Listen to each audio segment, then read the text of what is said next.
You guys, again, when Robin comes on, we are starting. Robin, go ahead. Please mute yourselves, guys. You got it, Rob. Everybody, good evening. Welcome to Thursday night. And this is so wonderful to have you all back together with us. This is going to be a follow-up evening on discussions that Chris has started with Bless. And this is such a loving, kind platform that we all have got such a place in our own hearts about this. A couple of guidelines for this evening, please. It's going to be a little bit unusual, a little bit different, and there may be some moments where we will need to be flexible. I know that Chris has got the running order of people who had their hands up last week for questions and that sort of thing. We'll do everything we can to get to you tonight.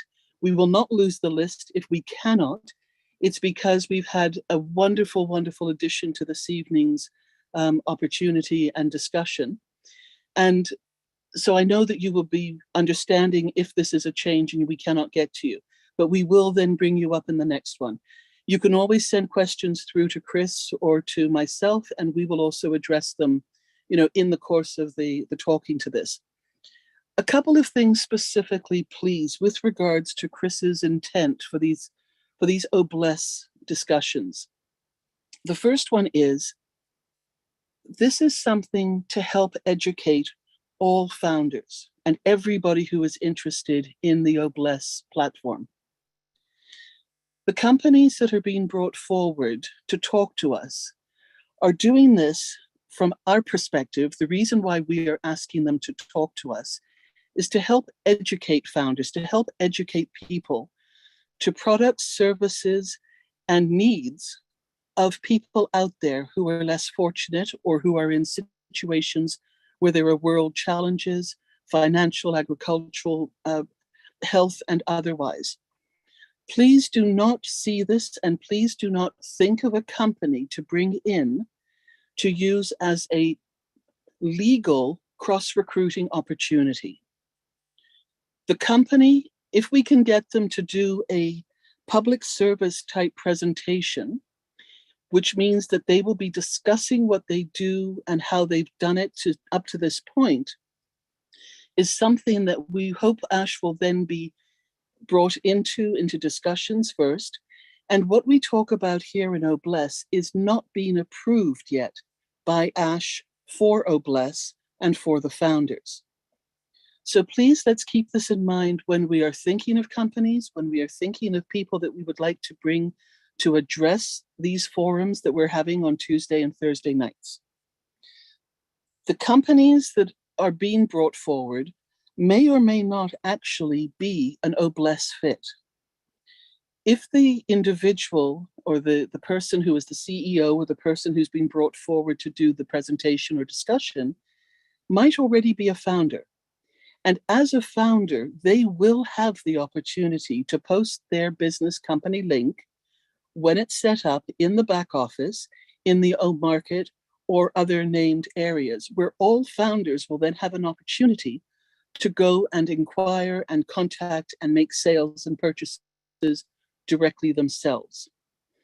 Anything that is approved by ASH for Bless will be for the benefit of all founders and the platform of Bless, meaning that the price point of something, if there is a charge for an item, may be negotiated to be much more possible, fair, accepting, to help a larger number of people around the world or in situations. And all of this will be handled by ASH and the lawyers. So please, let's keep this in mind as we move forward through these wonderful Bless discussions that we're hoping to have with everybody. And if you do have a company name and you want to reach out to them, please ask them if they would do it, first of all, without actually mentioning their company. And if they would not do it that way, at least not to put a sales spin to the presentation. And Chris, Marty, or I would be more than happy to discuss with them what the parameters were, what the request is. And you can always send those company names through to Chris so that he's got them with contact details that he can also then send on to ASH at the end of these beautiful Bless evenings. So with that being said, before I hand it over to our next special opportunity and gentleman and who will be introduced and who's joining us this evening, I just wanted to answer a couple of questions from the last week in general terms to put things into context, because founders are still asking, and others who have not yet joined are still asking, why have we not launched yet? And why does it take this long? To put this into context, the company and the gentleman who was speaking last week, it took them 6 years to develop their product. And it took them an additional 7 years to get it to get established and to bring it to the world. That's 13 years. Can we please mute? That is 13 years. And right now, with Ash and with On Passive, we are just coming on 3 years. So please, let's keep this in context. And when we hear other companies, we will also try and always get their length of time of going from development to established to world information, because this will help to keep all of us understanding, positive, and moving forward in support with Ash and the teams who are bringing this together for us. So with that being said, let me introduce and bring forward our dear friend Jean. And she in turn is going to tell us about her experiences and introduce us to a very special guest this evening. I'm not sure if he will feel comfortable taking questions. We will let him tell us how he would then like to proceed, but it will now be a conversation with Jean and her friend, her guest, and we are privileged and very fortunate to be part of this and to be allowed to be included in what this is all about tonight. At the end of this, based on how long or how involved this gentleman would like to be and where this goes, we may be able to answer and put up hands from the last visit or have other people ask questions as well. Thank you for being with us tonight. I think it's going to be another very, very special one, and that's enough from me. So where's our friend Jean? Please unmute yourself and we turn the mic over to you, dear. Thank you. Thank you so much, Robin. I am very, very excited to come on today and speak. Just literally like 2 or 3 days ago, I had the pleasure of meeting someone. It was just a fluke, happened to be there sitting outside a store I was entering. I said hello. After I was done shopping, I came out, he was still there. And I just struck up a conversation with him, and he ended up basically sharing a lot about why he was sitting there, his experience over the last several years. He is currently homeless, and he just poured out his experience, his heart, covered the range of topics from nutrition, very passionate about nutrition, the value of just talking with someone. That was really one of the biggest things, was just taking the time. And how rare that is for him to have someone to just listen. And then we talked about music, which we are incredibly synchronistic on. We have so much in common. The more we talk, the more we realize how much we have in common.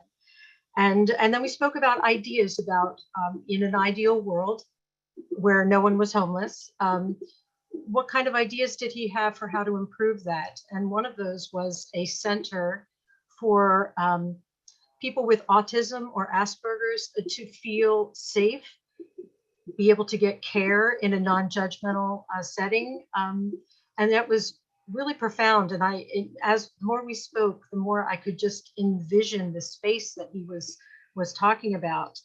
And then we've gone on to, even today, we were talking about, he had a brainstorm about what he called a homeless kit, just some simple items that could be put together for anybody that is living on the streets that could provide quick and easy shelter, could be, taken up and travel with the person.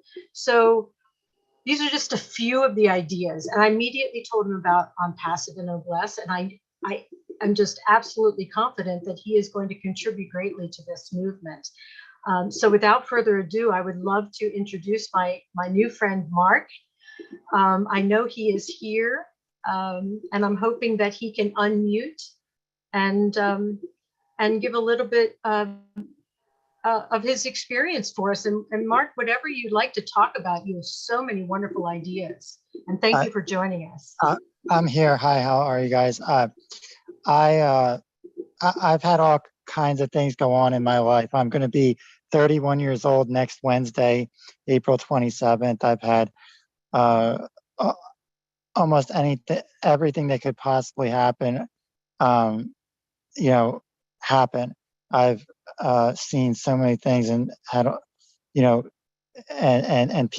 I have like Asperger's. It's like autism. I have been told I can't do all kinds of different things on earth, things that other people do, but I've been able to do some great things already in my life that people didn't think I could do. I was in a science competition in high school, and we had a wind power. One of the building things that schools compete at is called wind power, and you have to make like this. You get a CD, and you have to make propeller. Put fins on it like it's a propeller, and then you hook it up to a wires to a motor that spins, and to see how much. And they blow a fan on it, and to see what school can make, a CD with propellers or different blades and fins on it that can, when it spins, it generates the most electricity. And I knew what to do right away. I looked at what they gave us in a shoebox, and I like a CD, cardboard folders, tape and stuff like that, and a pair of scissors. And I knew, like, I pictured it in my head. I said, I know this will work. And I said to the other guy, each school sends two students to each building thing. So I said to the other guy, I know how to do this. Like, trust me, just trust me. Like, the way I think, and I got it. I figured it out already in 5 seconds. So just watch. I said, just watch and believe me, like, it's going to work. So I got a piece of like a folder, and I cut it, all the way around. So it has all these blades or fins all the way around. And then I twisted them to the right shape, and, and a shape that I thought would, make it, when it spins, generate more electricity. So, then I attached it to the CD, and then I said, all right, we're done. That was easy, but it's going to work real good. So we took it down, and we put it on. We waited for our turn, and we put it on the motor, and they spun it. It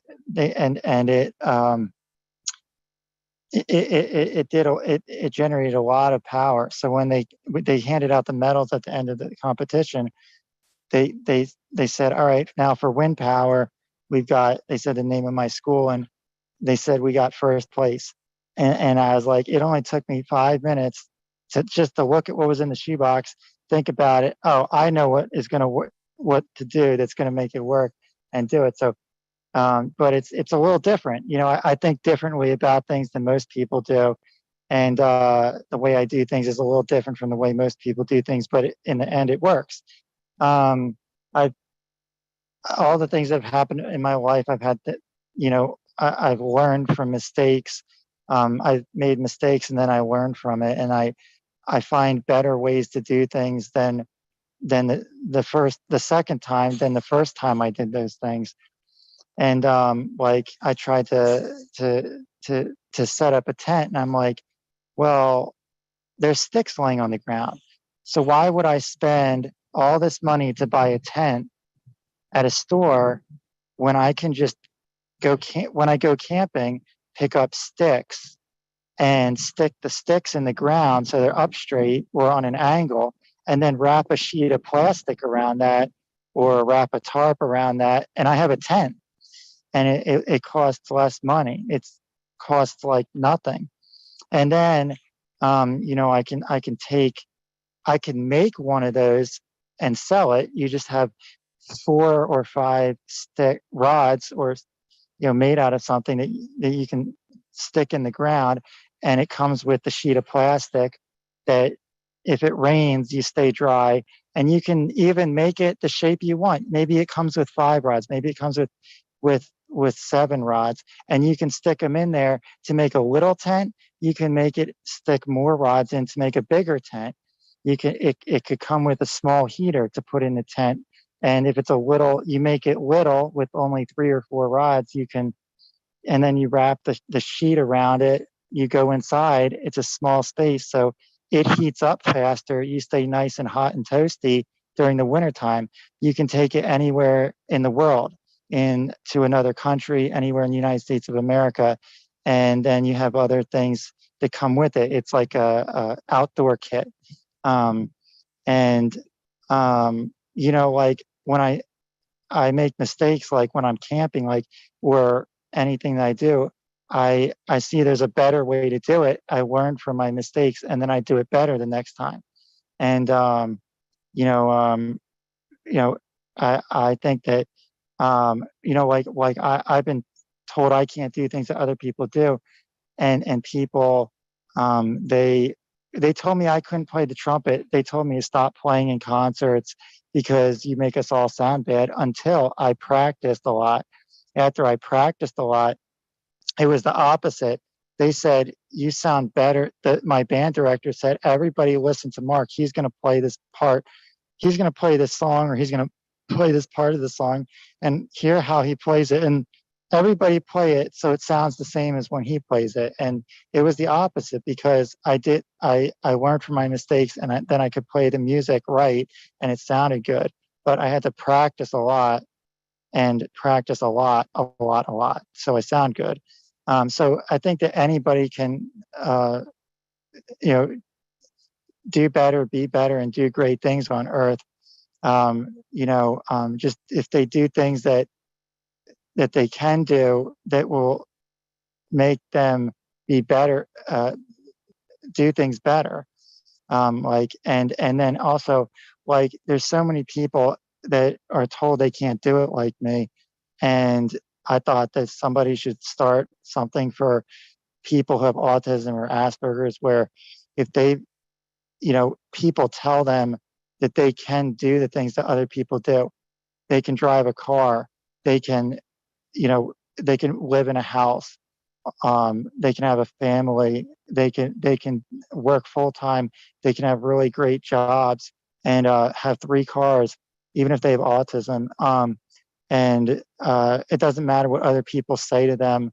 If they hear people being negative or doubting them, like, they can still do it.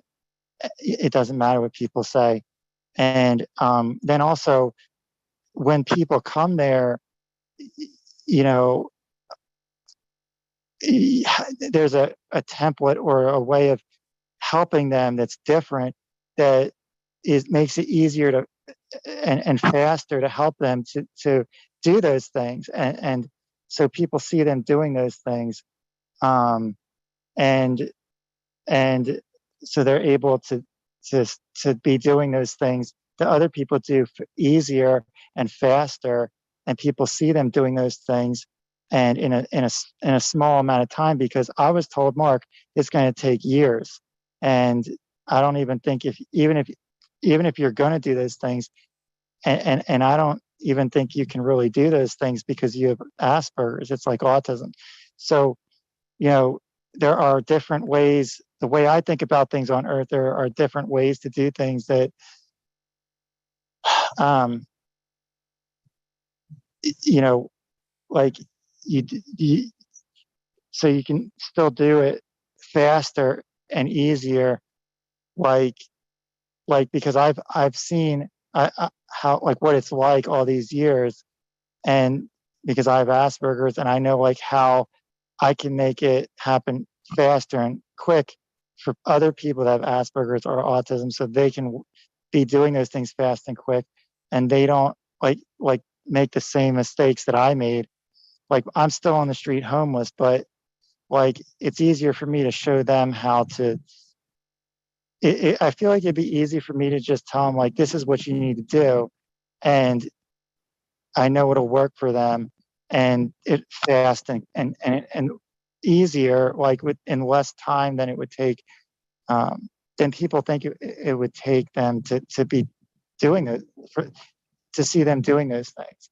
And so I think that anything is possible on earth. Anybody can do great things, and it doesn't have to take a lot of time. Sometimes you have to be creative and do it in a different way or think different, but you can do anything on earth. And I really believe that. And it doesn't matter to me, it doesn't matter what anybody says, thinks about that, or like if people don't believe me, like I don't care, because I can prove them wrong. I just have to do it, and it proves them wrong. Mark, can I ask you a quick question? Yeah. You have these great ideas about, like showing other people that have autism and Asperger's. Could you see yourself in a leadership role if there was such a center, taking on that role of helping other people? Yes, I could have somebody that has autism doing things that people said they never could do within Awesome. a month. I taught wonderful. one time when I was in high school, I taught a first year high school trumpet player. It was his first year in high school, how to play a trumpet like he's been in high school for 10 years. And it took me 10 minutes, because I made mistakes when I was learning how to play the trumpet and in my first year of high school, and I did it the hard way. I did it the slow way, and it took me too much time to learn how to play a trumpet right. And then so I knew how to, once I knew what not to do, and then I knew what is the right thing to do, so you can learn to play a trumpet fast and easy. I can teach somebody else to do it fast and easy and quick. So I just told him what to do. I put the music on the stand. I told him what to do, so he plays it and it sounds good. And it only took 10 minutes, and he sounded like he'd been playing the trumpet for like a professional for a lot of years. And the band director couldn't believe it. 10 minutes, and all the trumpets sounded good. And so I know that because I did it the wrong way, and I learned from my mistakes. Or I should have done it the easy, efficient way in the beginning, but I didn't know that what I needed to do that at first, until I learned what are the things I need to do that makes it easier and more efficient to do those things. Then I can tell people what to do, and it makes it easy and fast for them to do the same thing in only a little amount of time. And then they're doing it like real good, like they've been doing it their whole life. Awesome. I think one of the great things that you bring to the table, Mark, is the fact that, as you say, you think differently. And when you said that phrase when we were talking, do you remember? I got all excited, because that's exactly what On Passive is about. It's about thinking differently. It's about looking at the ways things have not been working and coming up with something unique and creative, just like you said, because that's what it's going to take to solve pretty much everything across the planet. Thank you so much. Is there anything else that you want to talk about specifically today? Because I know we're going to be talking many times.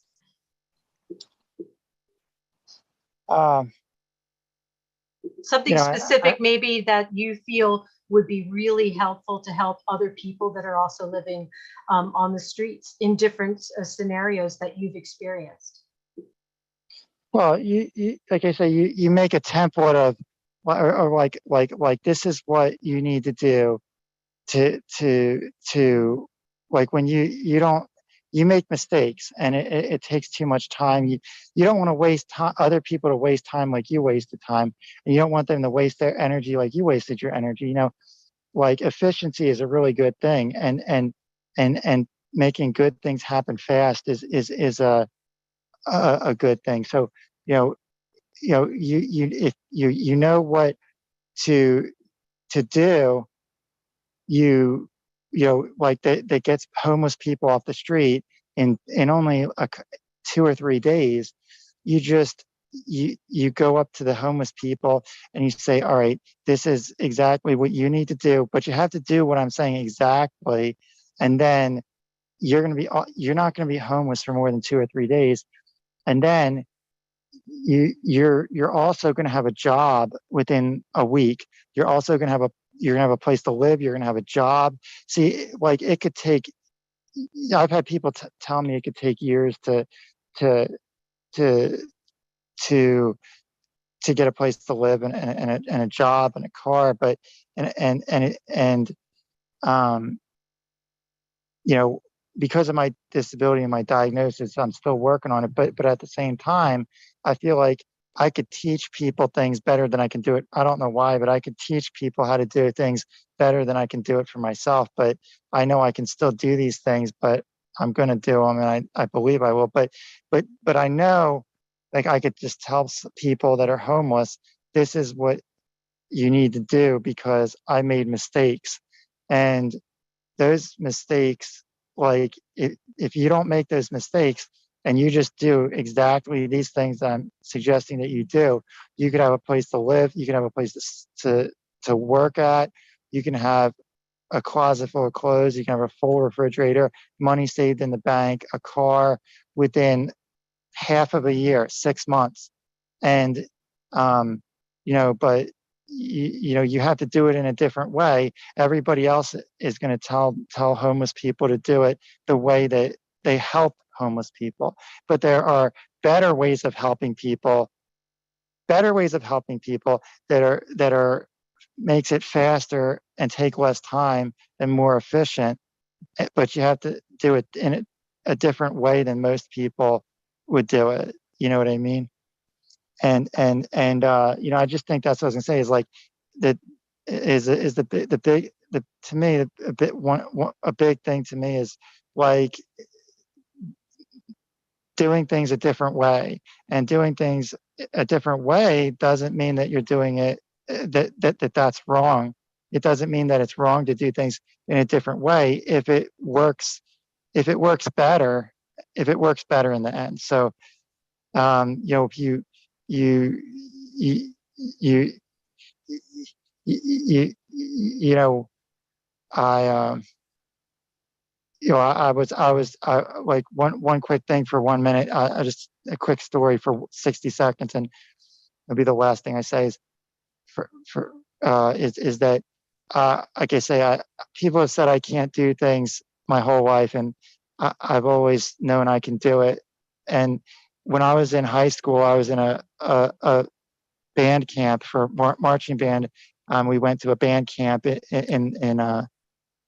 the mountains in Pennsylvania, and we did a baseball game so we played baseball, and I people are laughing at me, they're making fun of me, just throw them an easy pitch when I came up to bat. They didn't think I could get the bat on the ball or get the do anything like good at the plate in the baseball game when I came up to bat. And I was like, well, I'm not gonna just go up there like all the other batters. I'm gonna do it my way. I'm gonna do it a different way.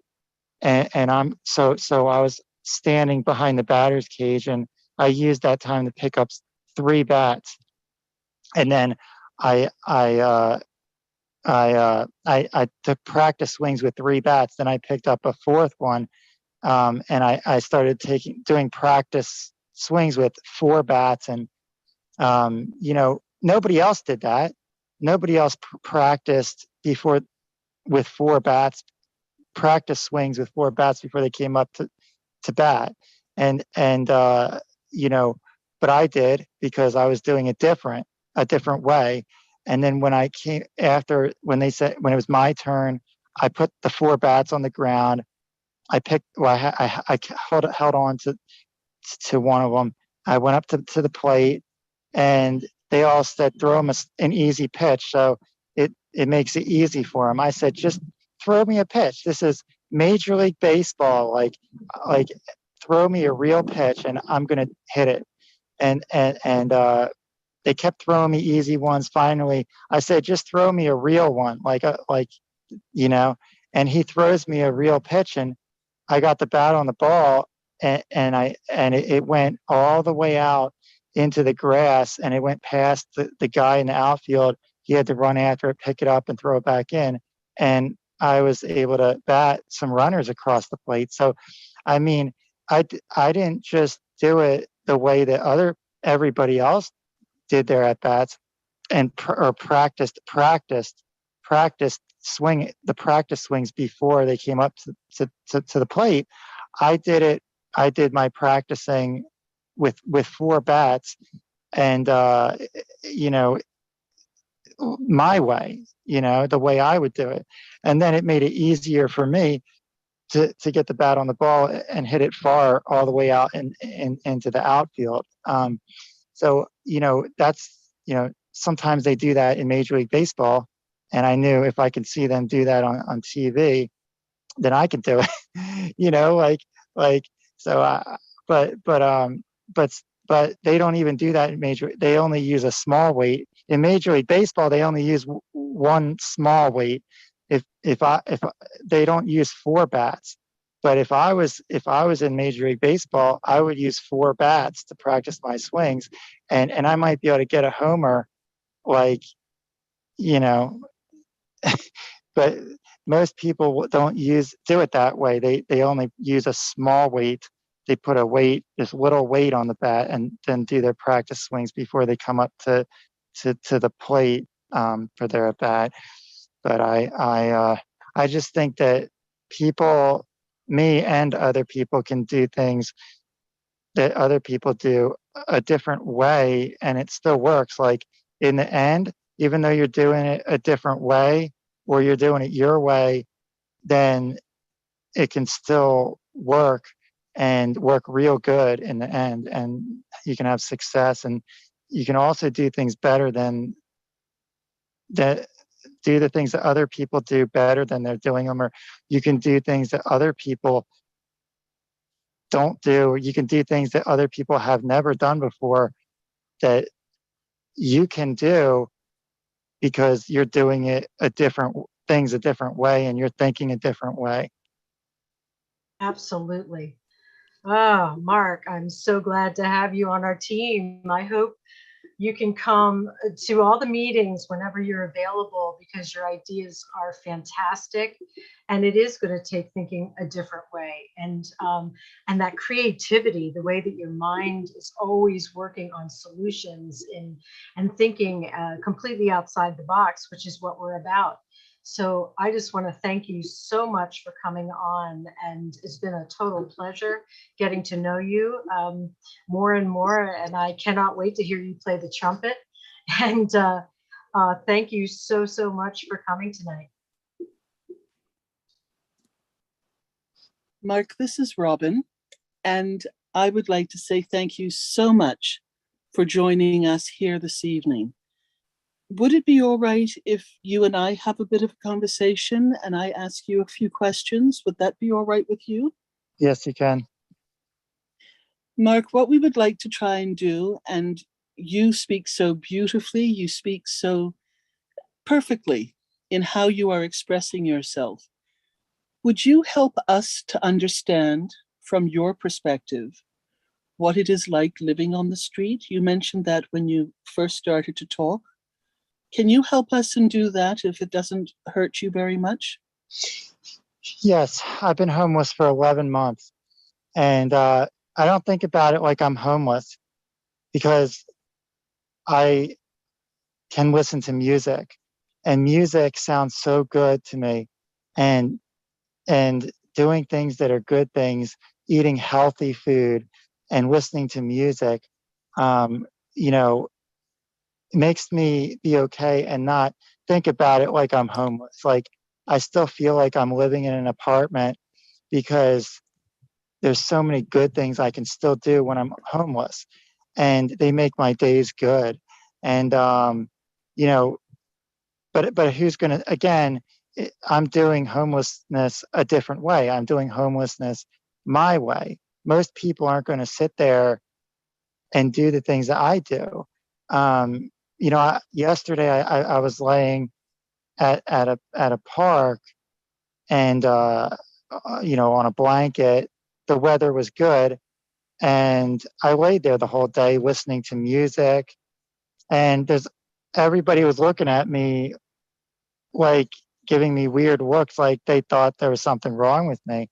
But I was having a good day, and the weather was good, and I listened to music and it sounded so good, and I had a good day. And I did some other things that made my day good.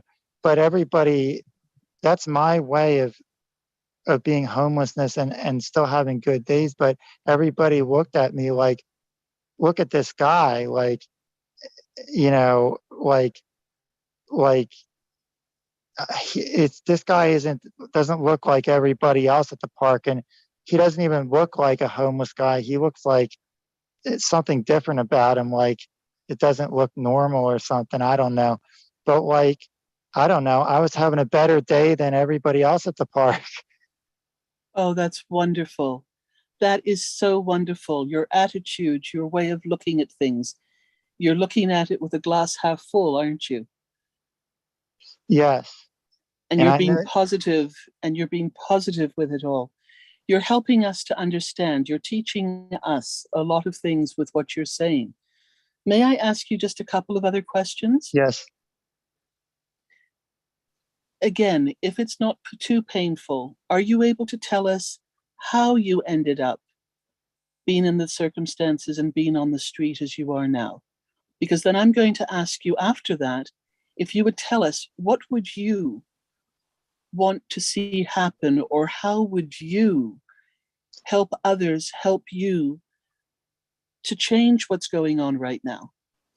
You're right there. You can help educate us so that we can understand and not put our impressions, not put our interpretation of what we think you or somebody else needs or wants, because we don't know what you need. We don't know what you want. So, would you be willing to tell us a little bit about that side of your life for us and help us so that we can learn and maybe use people like yourself and have you help us and guide us in moving forward in what we're trying to do to help other people? Um, I think that, okay, when I was living at my parents' house, it didn't work, you know. Um, uh, I, I I was born with like Asperger's. It's kind of like autism, and my parents don't know how to. They don't know what to do. They don't know what to say to, you know, help me to do the things so that people see me doing the things that other people do. I And understand. they didn't try to find me the right people to help me. So I had to find ways to do the things that other people do a different way. I had to find ways to do them my way. Like I say, most people would get Yes, music lessons, so somebody teaches them how to play the trumpet. I taught myself, and I did it the hard way. And but in the end, the way I taught myself to play the trumpet, I learned how to play better, so I sound better than anybody else. And and um, you know, the homelessness, it didn't work at my parents' house, so I ended up becoming homeless last May, in the middle of May, uh, last year, and I've been homeless ever since then. But I think, um, you know, for the homelessness, I guess, for me, for things to get better for me, I think, again, like, um, I might, like, I think about it like, I'm going to do it. The way I think about things on earth is like, I'm going to do it, fix that problem my way, the homelessness my way. And I know if I keep being positive and I keep being patient like I have been, I'll find a creative way to find a place to live. And I believe that, and I believe it's possible. And so I guess maybe people just believing in me that I'll find a way to make it happen, because I've been able to find a way to make great things happen when it didn't look to other people like I was going to do it my whole life. And, you know, um, you know, I'm just creative about the way I find a place to live. And, then I can go on to the next thing and find a creative way to find a job. I might just be at the right place at the right time because I feel like it's the right thing to go over here and talk with this person. And then I end up, they need somebody that can do something that I can do. So they hire me or something like, you know, I, I think, the homelessness, like for other people, like, I think, people, if they do, um, like, I think if they're positive, people could like if they're positive, if they know that if they're positive and they're patient about the homelessness, that there are creative ways, there are better ways to, I don't know, like that can they like I've had people tell me that the system's broken, like in my area, the system's broken, like it's not, it's hard, it's like they aren't really able to help people that need help to get a place to live. It's like they don't have enough people, and again, there's ways to still help people in a fast, easy, efficient way to get off the street and have a place to live. That but every if I but nobody thinks that they should do that because they think that's crazy. Why do it a different way? Just do it the same way that everybody else helps people to have a place to live. But like if people were to believe that that'll work, like, and people that are homeless know that if they just be positive and they be patient, and if they, you know, um, like like y- y- y- like y- and like there's, I don't know, it's hard for me to explain this because I'm homeless right now and people wouldn't understand the You're doing very, very well, Mark. We what thank you for what you're telling us. the way I think, and why I think the way I think. But I just think that, like, I don't know, the best I could say it is like I'm so positive and patient about things that, and it's happened so slow for me, like to end up doing the things that I'm trying to do in the end, like learning how to play the trumpet, finding a place to live. Like eventually I'll find a place to live and it'll be a real nice place to live, not just a little room or something. It'll be a nice apartment, or like maybe even a 3-bedroom apartment that has extra space. And like on a landlord's property that has like a lot of acres of land, but I mean, it, it's happened slow for me. Like things happen slow for me, but like in the end, it's better. Like I think I believe that the more, like like it takes sometimes the more time well, the more time it takes for something to to happen, the better it is in the end. And I also think that, like, it doesn't, that doesn't mean it has to take a lot of time. Like it's, or like the way you do it, if it's a better way of doing it, like you, I feel like I'm still learning. And I think that like when I make mistakes, I feel like I can tell people how to do things like better, like so that they can do it faster and easier and better, like than I could just do it for myself, because it takes me a while to figure it out. Like I just experiment and I do it, like try different things that other people wouldn't do it, or do it a different way than most people would do it. And I don't know, eventually it works for me, but in the end it's better. Like I used to live on, I was homeless in 2018, and I walked past, I was walking down the side of the road and I walked past this property, and I happened to be walking past the right property, like at the right time. They had a sign that said 2-bedroom apartment, and I didn't have much money. And the landlord, I saw him he happened to be there and getting out of his car in the parking lot. And I walked up to him. I said, do you still have the 2-bedroom apartment? Like, like most people go online and they look for an apartment on the internet, right? Like they're not going to just be walking down the side of the road and see the sign, right? And even if people see the sign that are looking for an apartment, they're going to be like driving their car, and while they're driving their car past that sign, they see the sign, that property, they see the sign while they're driving. So I think, you know, I had a different way of finding a place to live, like, but it happened quick and it happened fast and it happened easy. All I had to do was walk past that sign that the landlord had up, and talk with them. And he said, I still have it. So I said, well, you take what I've got right now, and then I'll give you the rest in a couple of weeks when I have the money. And he said, yeah. So he moved me in. I had enough money to give him.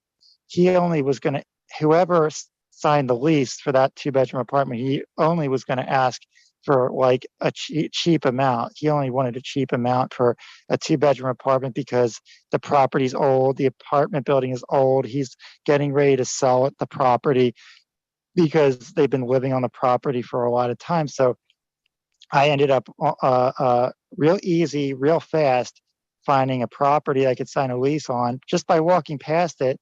And you know, that's a 2-bedroom apartment on a big property that has a lot of land. He had animals, he had fences. Then he had to sell. The only reason I'm not living there now is he moved. He sold the property. Now they built houses on it, and he's living in a different part of the country. So every tenant that he had living in that apartment building on his property had to move because he moved. And but I can still do that again. All I would have to do is walk down the side of the road in a different area where there's a sign up that says apartment and for rent, and I can if the landlord still has it, I can sign a lease and I'm off the street and I have an apartment to live in. But who's going to walk down the side of who else is going to walk down the side of the road and at the right, and find a 2-bedroom apartment on a big property with fences and animals? That's a place to live. That's that nice of a place to live, that easy, that fast, that quick, and be able to live on it for 2 years and until the landlord sells the property and moves. And if the landlord didn't move, I could have stayed there. But it's just sometimes, like I just do what I think is the right thing to do, but I do it my way. And in the end, it works. And it's, that's a better apartment than even like, I talked with the housing authority for homeless people. The housing authority helps people find a place to live. Even the housing authority wasn't finding any other homeless people that nice of a place to live. That place I found for myself by doing it my way, but by doing it a different way, finding a place to live a different way was something that even the housing authority couldn't even do for any other homeless person. Exactly. Well done, Mark. Well done, because this is where you are taking charge and you are doing this and helping us and seeing and showing us a way that people have got misconceptions. Invisible disabilities are very, very difficult to live with. And I can say that, I know that, because I am a person who lives with invisible disabilities every day. And my experience is that I am judged by the way I look, because I don't look the way somebody else thinks I should look with a disability. Do you find a similar thing happens to you? Well, yes, when I was when I was in middle school and high school, people made fun of me because my ears looked bigger than they should look for the size of my head. They called me big ears, and I didn't care what they said or what they think about it, because um, I have really good hearing. People have told me that I have I have supersonic hearing, like I can hear things really far away, really easy. And I think like maybe I have big ears, but like I also have really good hearing, you know, and there's things that I can do, you know, even if people make fun of me, there's things that I can do that a lot of people, you know, well, I don't know, like, Cannot do and don't know how to do. well, Absolutely. it'd be hard for them to just do it, some of these things. Like, Yeah. well, but like until they learned how to do it or something, like, or found a way to do it. But I mean, like, you know, and also, you know, like I have a problem where, you know, like loud noises are a problem for me. So what even the people that know that do people with autism, help people with autism, they tell them to wear to use what do you call those things, the earplugs, you know, or they Yes. use Yes. headphones.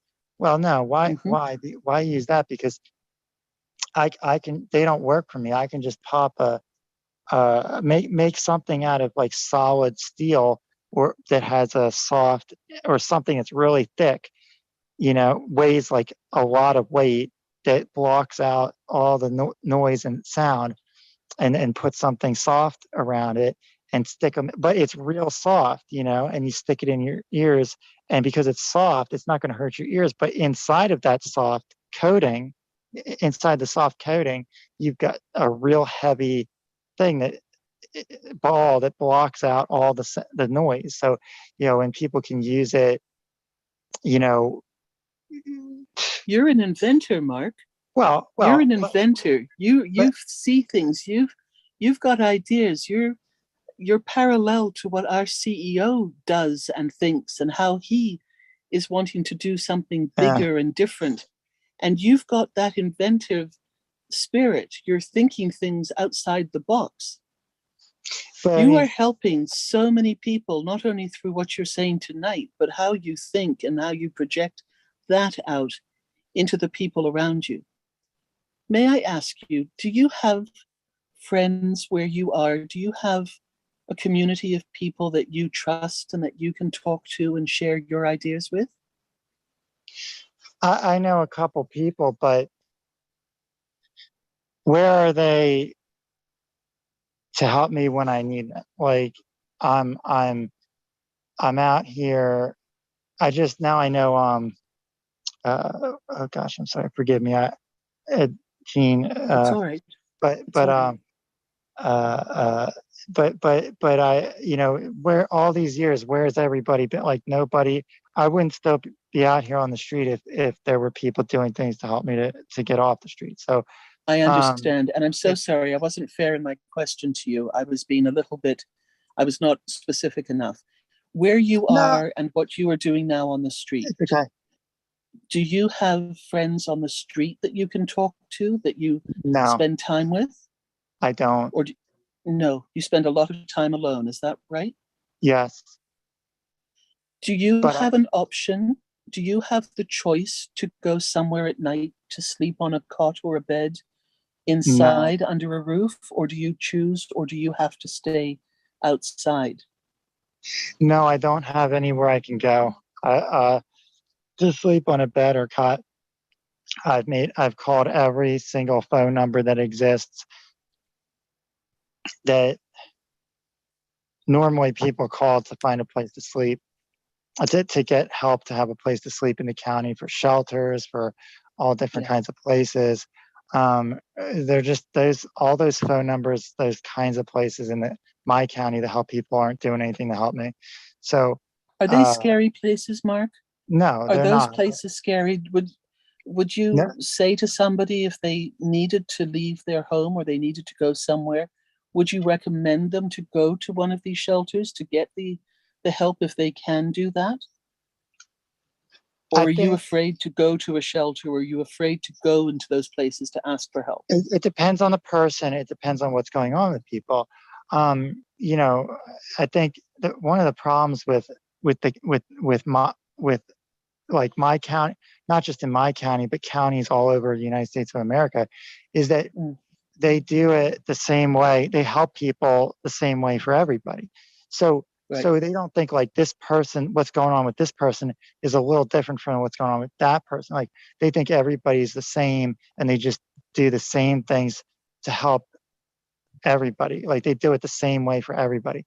So like, and that's the other thing I think people should be like, like a treatment plan when you help people with autism or Asperger's should be like a custom, like it should be like made for each, for this one person, and then do it a different, it could be a completely different treatment plan for somebody else.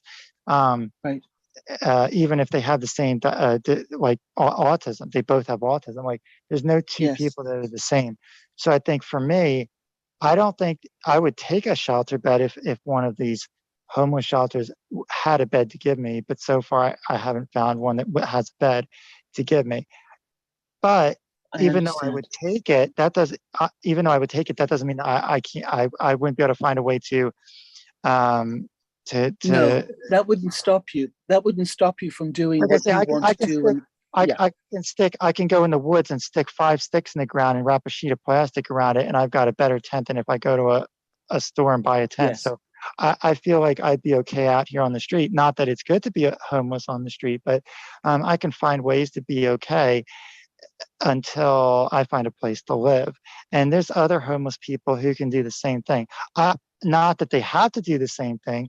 They can find that maybe I would, for a lot of people, I'd suggest that they get a bed at a homeless shelter, because I like being outside, and I think that I like the woods. I like being outside. I like just sitting at a park, being outside, fishing, camping. I can even go fishing when I'm homeless. I can even go camping when I'm homeless, yes, like, and have yes, fun when I'm doing it. So, and I have good days. So, for me, I'm okay still, even though I'm outside with homeless without a bed at a shelter, a homeless yes. shelter. For other people, and that's not saying that other people should not get a bed right away. And again, I would No, take one if I could find a homeless shelter bed, but I haven't found one yet. But I think for a lot of people, they wouldn't want, they wouldn't really be okay just being out here like that, to just stick 5 sticks in the ground and wrap a sheet of plastic around it and say, I'm right. going to listen to some music from my phone, and I'm having a real good day, or at nighttime, I'm having a good night because I can turn music on at nighttime and it sounds good. So I think, what works for me might not work for other people, or well, let me go back, and I didn't mean to say that. Like, it would work for a lot of people, but well, like, well, like if they did it the right way, it would work for them. Like if they did it the way I'm doing Yes, it, and some people, they just wouldn't like it, or they wouldn't like doing it that way, so they wouldn't want to do it that way.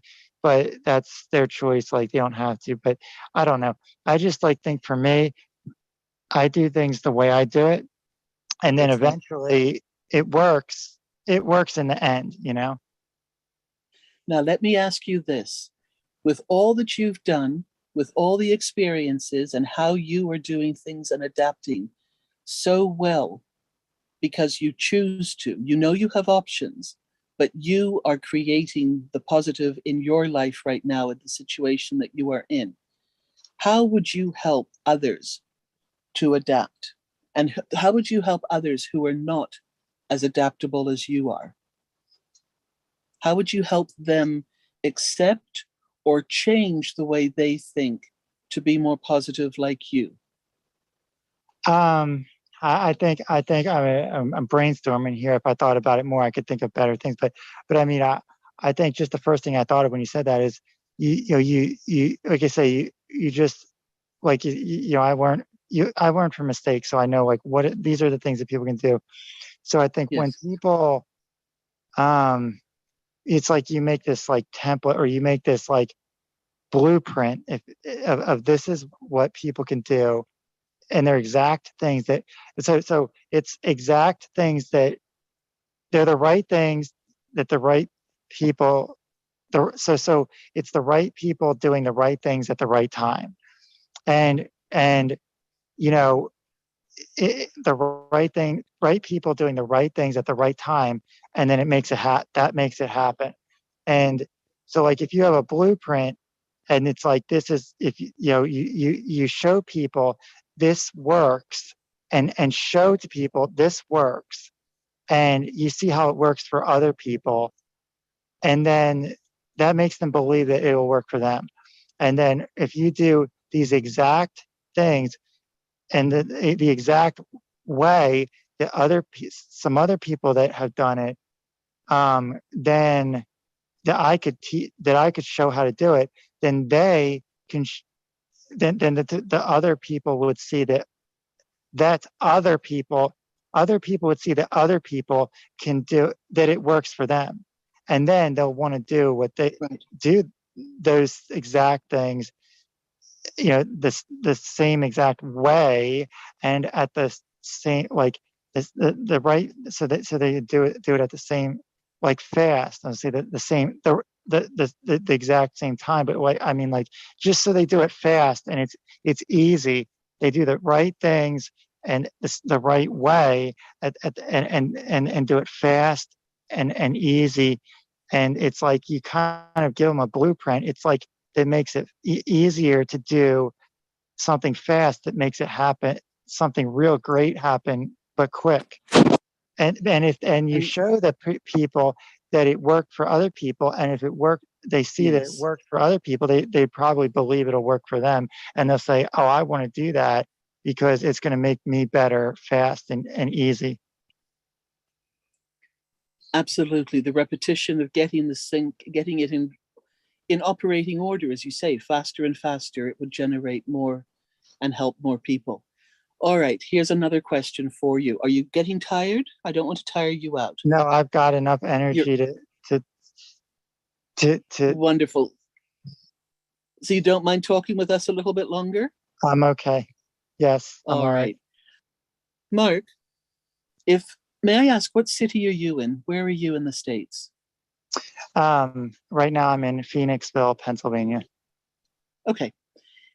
If somebody there was able to talk to you, I know you and Jean are friends, so I hope the two of you will stay in contact, because this is something that we would like to be moving forward.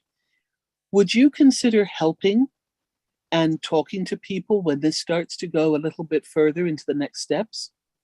Would you consider just being there with them, to be part of the energy, to see some of the changes happening, and to advise and to help with certain comments about what might be needed instead of what somebody else thinks they know is needed? Yes, I'm okay with that. You would like to be part of something like this to help to move it forward and to help others as well? Yes. That is wonderful. You've got everybody on the screen putting their thumbs up and clapping, and we're so grateful to you for being on this evening. We're so proud, we're so humbled by you coming on and talking, first of all, to Jean on the street, and then coming and talking to us. How do you feel when people talk to you? Do you like it when somebody comes up and says hello? Do you wish more people would say hello to you? Or do you wish people would just leave you alone? Oh yes, How do you feel I've after? tried to start conversations and start to do things with people my whole life, and my goal my whole life has been to go up to people, to talk with them and do things with them, so that there's good things that with me and them, so that we may find a way to make things better for me, and find a way to Yes, make things better for other people, and better things, find a way to make things better on earth. Also, to have fun with other people. Um, you know, to go up to people, to start talking with them and start doing things with them, to so that those people and I can have fun, right? And I think right. if people were to try to do things with me, not even just when I try to start a conversation or try to start doing things with them, but like people just coming up to me to start talking with me, for them to start the talking and then to start doing things with me, like, and then they get to know me, they'd see how great of a guy I am. If they've got the time and they have the Yes. patience, the patient, if they've got the patience, I like for it, like to get to know me, then they'd see how great of a guy I am. And Oh, how wonderful. You and are wonderful. I think you you know um what was I going to say? That what was I going to say? Um, You were talking about people coming up to you, and if they would initiate coming up and talking to you. Um, uh, but after that, How you would feel and how they would get to know you as a wonderful person. that's right. And you are a great guy. I can attest to that. And I've only known you 2 days. yeah, I'm like sometimes my head thinks about 10 things at the same time, but I was gonna say something, but I just think that people, They yeah, judge us, don't they, Mark? well, no, I They just think that, prejudge. um, yeah, I just think that that there's a lot of good things, like a lot of, there could be a lot of good things when people are doing things with me and talking with me, but you know, but I think differently, about things on earth, and the way I do things is different from the way that most people do things. So, what was I gonna say?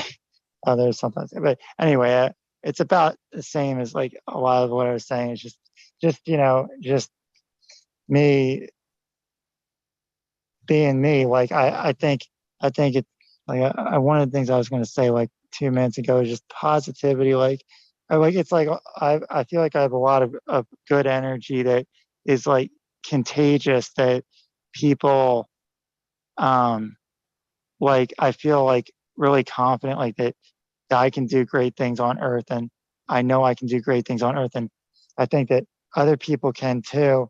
And I think that people could be and would be, feeling positive, or like they would start to feel like they can do great things just from being around me. That's beautiful. Robin, can I cut in Mark, there for I a second?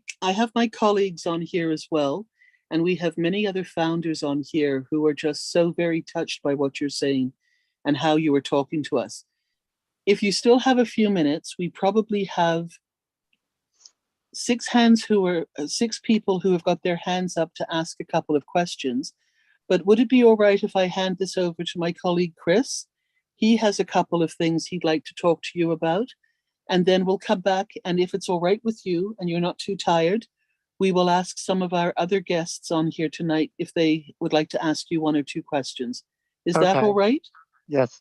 It's okay All with right. me.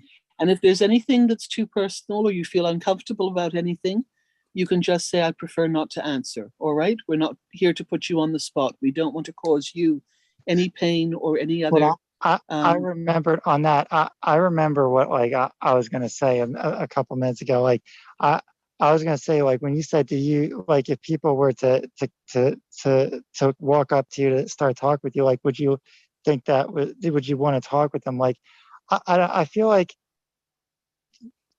I feel like doing what Martin Luther King Jr. did. Like I could do a speech. I could talk. I used to be a real quiet guy that didn't really like to stand up on a stage and people see me on a stage. But now I feel like I'm 100% sure that a lot of the things that I say are right, that I really want to say it to everybody. Like I could do a speech like Martin Luther King Jr. did and say it to people because I know that some of the things that I say are right. I know are right, even if people think it's different. And so, yeah, I could talk about things for 10 hours straight, and I'm okay with you guys talking to me or people talking to me and asking me questions.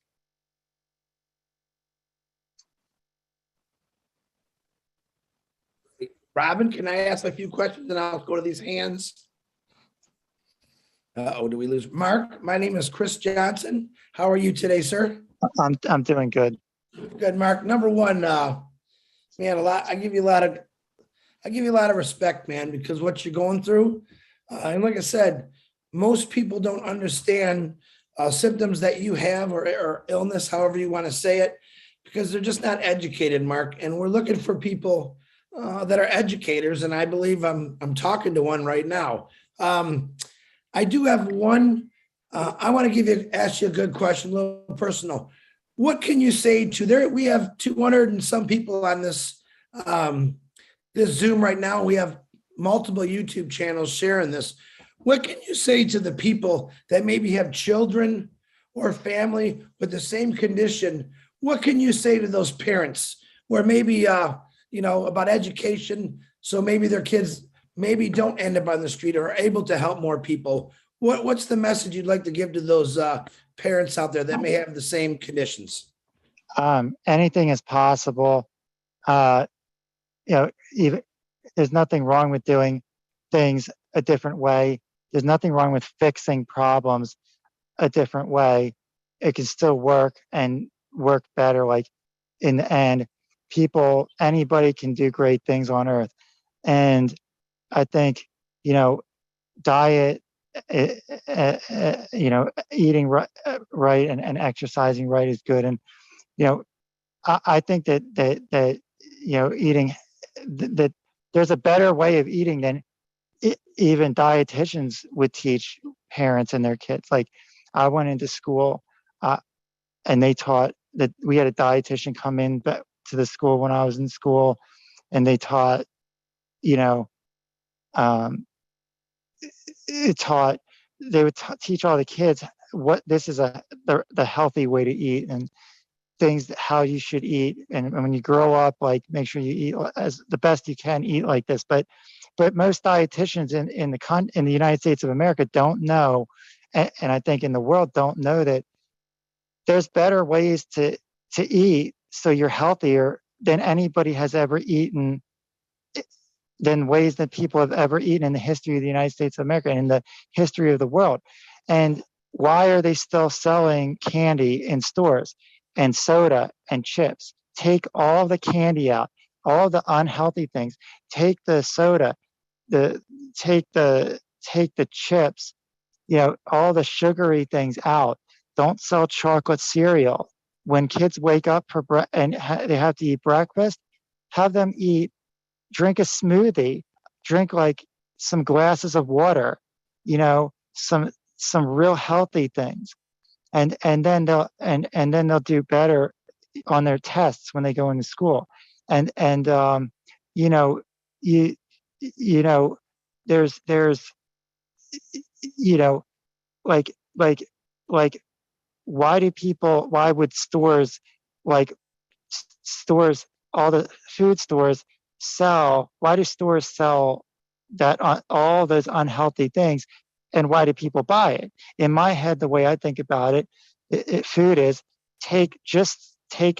stop selling all the unhealthy things. Stop selling candy. Don't even have it delivered on a truck to stores. Just sell fruit. The stores should only have fruit and vegetables and fresh pieces of meat, fresh seafood. And, you know, don't worry about the money, like, oh, we want to make money selling the candy and chips and soda because people will buy it. People shouldn't want to buy that. It's not as healthy. So just care about people's health by eating healthy. And if you own a store, just sell the healthy food. Just have the healthy food delivered on a truck and sell the healthy food to people because you care about their health, not and them being healthy physically and mentally. Not you care about money, so you want to sell junk food and sell unhealthy food. And when kids and when their parents and when people are young eat healthy and healthier than most people will have, then you eat, then and you do it consistently over time. When they grow up, they'll be older. They'll have less health problems. You can also take all the doctors out. We wouldn't need doctors and appointments. They won't have as many because people won't have as many health problems. I don't think people know this, but the more you do so that you're healthier, the less health problems you have, then the less doctor's appointments you have to go to. And there would be way less doctors and way less doctor's appointments for all different kinds of health problems if people did things like this so they're healthier, mentally and physically. And so, kids and the parents can teach the kids this, to do these kinds of things consistently over time, and they will be healthier. They'll make better decisions, and they'll have more.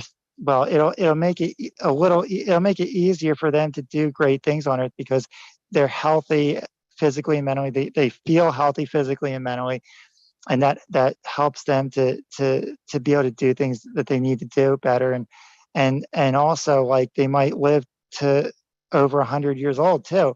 Most people don't know that they can live to 150 years old, but it's possible. Like I said, anything's possible. But how many people? The way I think about it is different than most people. The way most people think about it, like people. I think people, if they do things a different way, they do the right things at the right time, they can live to 150 years old. But how many people live to 150 years old? So it's just like people should teach other people and they teach their kids and at a young age to do the things that are healthy things that make it easier for them to be healthier and do better and to have more success, make it easier to have success. Hey, Mark. Yeah. Hey, Mark, right now, I'm going to guesstimate you got anywhere from 2 to 10,000 people that's listening to this guy we call Mark, who the comments I'm getting from all over the world is, where was this guy hid? This guy's amazing. I can't wait to see what he's going to do for Obless.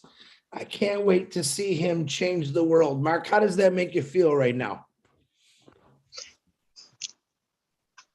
Well, I feel like somebody believes me when people haven't believed in me my whole life. Like, I know that I can do it. I know other people can do it. And again, like, I think anything is possible on Earth.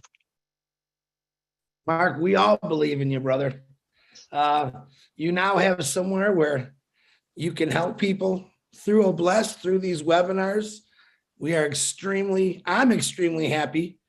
You found a wonderful friend in Jean, who's absolutely a remarkable young lady. I know your guys' friendship is going to grow on a daily basis, but let me see. Robin, do you want to take back over and pick some hands, or you want to do the running order from the week prior? Chris, I think I think what I'm going to do is we take the hands for here because this is related to Mark maybe. And this way we'll try not to tire Mark out, but we'll also complete this cycle. And then we will invite Mark back to join us on other weeks when we have these webinars, which We hope he can join us. And our other guests who were with you last week, Chris is going to hold on to that piece of paper and you'll be first up for questions next week when he gets to it. So I'm going to ask, I had the running order. So Richard Lamotte, you had your hand up. I'm not sure if you're still wanting to say something. If you are, you were first. Otherwise, I'll give you a minute to get yourself back on the screen. Engineer Mike, you were next. If you'd like to keep it short. I'm here. Oh, there you are, Richard. What up? Yes. Mark, Yes. you are blessed by God with a gift that is unbelievable. You could teach this world so much. It's unbelievable, the knowledge that you have. God bless you, man. And God take care of you forever. And you keep up this good work and you keeping up with us. We love you. I already want to give you a big hug and a big kiss on the cheek. If ever I meet you, I will. Thank you so much for the inspiration that you gave me. Thank you so much, Mark. You are blessed. Yes. Like I say, anything is possible on Earth, and it doesn't have to be in 10,000 years. Like, people can do it now. Like, we can have flying DeLoreans like in Back to the Future, but it doesn't have to be in 500 years when somebody does it the slow way and the hard way. Like, it can happen fast now. So, it's just it's like everything in Back to the Future, the Back to the Future movies times 10, and it's better than Back to the Future. Like, there's things that even the guy who made the Back to the Future movie didn't even think could happen or be possible. So, but I know anything is possible on Earth. There are ways to make anything be possible and anything happen. But sometimes you have to be creative and do it a different way. Thank you, Mark. And I give you a big kiss and a big hug. Thank you so much. Thank you, Richard. Engineer Mike, if you'd like to unmute yourself, please. Yeah, good evening, everybody. Our global leaders from everywhere around the globe. This evening has been a very touching one. Thank you, Jean, for bringing Mark to us this evening. But Mark, what I want to tell you here is, I don't know if you are a founder yet, but if you are not a founder, I'm giving you the opportunity this evening now. I want to bless you with 3 accounts, okay? I want to give you 3 membership accounts in OnPassive right now. So Jean, you will get him 3 email addresses. You talk to Chris and Robin or Julie, they'll get to me and I'll get him 3 accounts. Thank you. Mike, Thank you're you, beautiful. Engineer Thank you Mike. so much. Jean, sorry, I cut you off. I didn't mean to. I Please. was just, thank you, Engineer Mike. And to Mark, we haven't really gone into the details of what OnPassive is. So I'll explain that to you later. But what Engineer Mike has given to you is quite a gift, and you will be able to achieve all of your dreams with that. So thank you. Thank you so much. Thank you.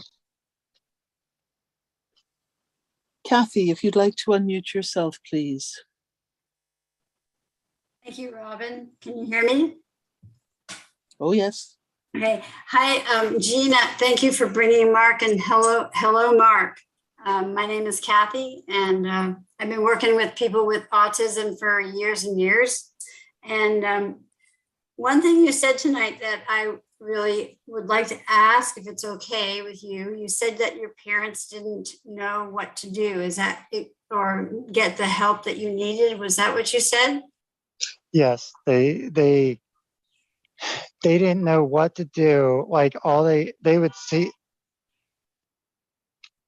Sorry, I'm sitting in a shopping center. Somebody honked really loud, but going back to the loud noise thing. But I just need to make those balls for my ears. But anyway, but yeah, on what you said, my parents didn't know what to do, or they didn't know what to say. Like, they didn't know how to help me. Like, I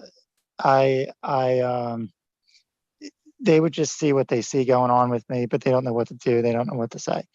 They don't know how to help me.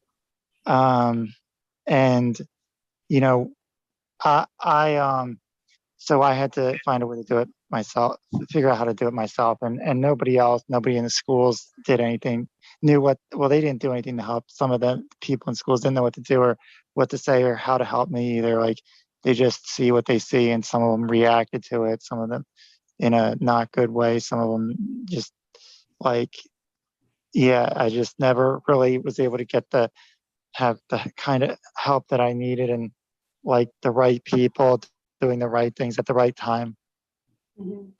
I live in Palm Beach County, Florida, and Palm Beach County is pretty unique when it comes to special needs and what we offer in the school system. So we have a lot of programs that don't exist in other places in the country. And my daughter's a special ed teacher, but I have a lot of friends that are professional people who have Asperger's, and most people who have Asperger's are gifted. And I think it's pretty obvious, right, from talking to Mark today, that you're a pretty gifted guy, and with some maybe some love and some guidance with some of the founders that are knowledgeable, we could really help you and get you off the street, and you would be so helpful to, you could help so many people because you have a true gift. And I honor you for being here tonight. I know it's not sometimes easy for people with Asperger's to talk to people they don't know, but I just, my heart is just like pounding because I'm so proud of you tonight for being here. And I just want to tell you that how special you are and how much you're honored. Thank you. Thank you, Kathy. Yes, I think Mark, anybody, we have found. anybody Go with ahead. Asperger's or autism can do anything. They just have and do it real good. They just have to be told, like, that, not like just they just like, people should tell them that they can do it and that they're going to do it, and they're going to do the same things that other people do, and and that they could even do the things that other people do better than other people do those things. And don't listen to other people who, say that they can't do it, or they're negative, or, doubt them, Well, it's with the way you think and pictures and your creativity, and people don't understand that. So if people understood it more, that would be very helpful. And I think that it's easy for people to think and say that it's not going to work for, well, not just for people with Asperger's and autism, but it's easy for people to think and to say that it's not going to work when it looks like it's not working. If it doesn't look like it's working, then most people, they're not going to think or say that they think it's going to happen, or that they don't think it's going to work. So like, just being positive about it and still thinking that it can and that it will happen. You know what I mean? Yep, Yeah. with the right people that know how you think and how you work. Absolutely, you can go anywhere you want to go. You can do whatever you want to achieve. I believe that with my whole heart. Thank you. Thank you so much, Kathy. Mhm. Mark, we have founders from all around the world. And one of the ladies with us right now is from Singapore. And so Tina's going to unmute herself, and she's going to say some things to you now and ask you a question maybe. Hello, good morning, good evening, good afternoon, world. Our beautiful Pacifians, and especially Mark. Jean and Mark, both of you have been blessed to meet each other. It was meant to be. And there's something, I'm not religious, but I just know that the Creator had created us equally. Whatever deficiencies that we have will be augmented by something else. And that's how it is when we have people with disabilities, whether mentally or physically. We are equal. We will have something special. And I have a friend, a very close friend, who had a son who's Asperger. And I think I understand when Mark mentioned that his parents don't understand, don't know what to do with him. But my friend was lucky enough that she herself is intellectually better. And it's really, really about humanity, isn't it? What the rest of the world, Mark, is afraid. It's about fear. They're being activated by this amygdala attack. It's fear and flight. I'd rather not try to engage this person because it's different. But if you understand, you start to understand who you are, and we ourselves, we're supposed to be better. There's no such thing as someone's better than you, because we all have different things that brings to the world, and you have the gift. Asperger's are intellectually very, very high. They've got very good intellectual. They're very detailed. They have different gifts. For yourself, it's music. Your ears, I bet you got more than perfect ears for music. So, and that's why you find it difficult when there's noises. But I truly understand how you feel, and what you need to do is, you being so positive, take action for yourself. You have been blessed with on passive. Put yourself in the world. Like, let me know when and how you're able to speak. I will connect you with people here. In Singapore, we're so blessed because we really, some years ago, quite a number of years ago, we have understand diversity and inclusivity in our society. And we've got movement, autism.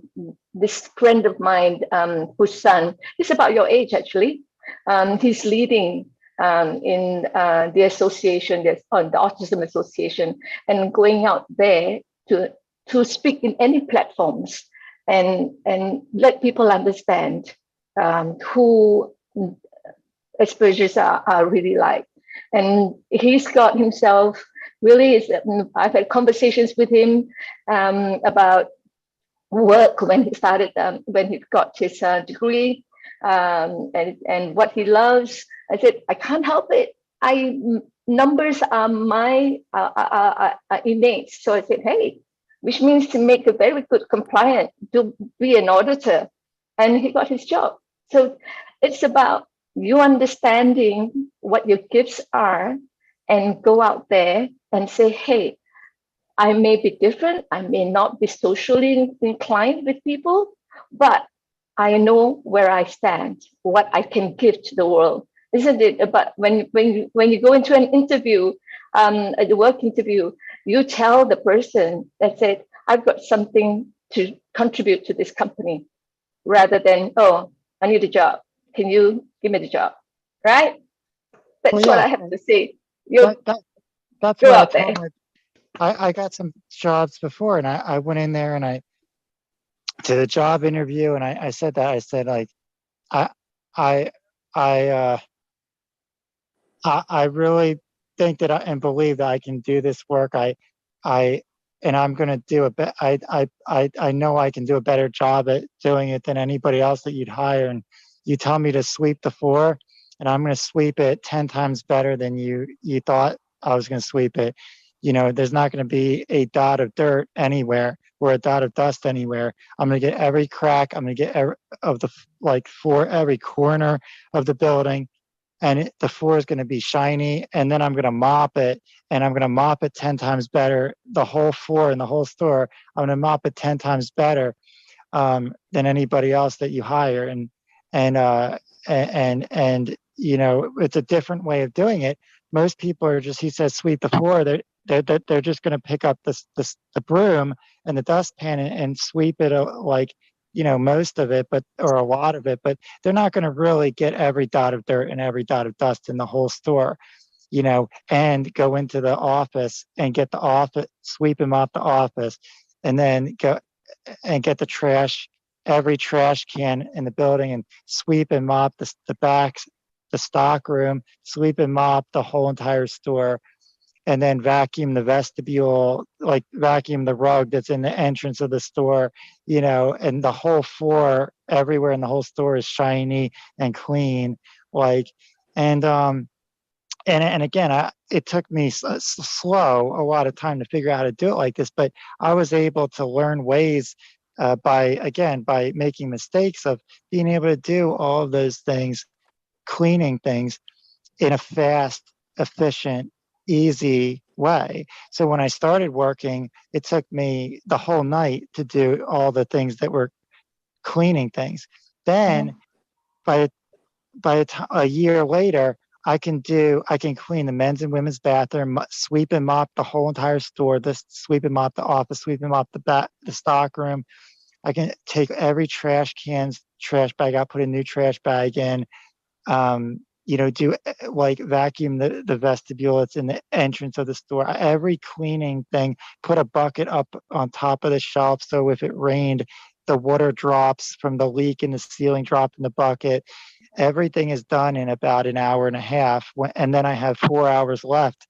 I have 4 hours left to sit there and look around. Like, I don't know, like, it's hard to find something else that would need to be cleaned or need to be done. So, and I didn't just do cleaning. I put the stuff that came in the boxes on the truck out real fast. And I found over time, ways of doing that, taking everything out of boxes, putting it on the shelf, from the boxes that came in off the truck, like in a fast, efficient, easy way that everybody else that was hired was just standing around.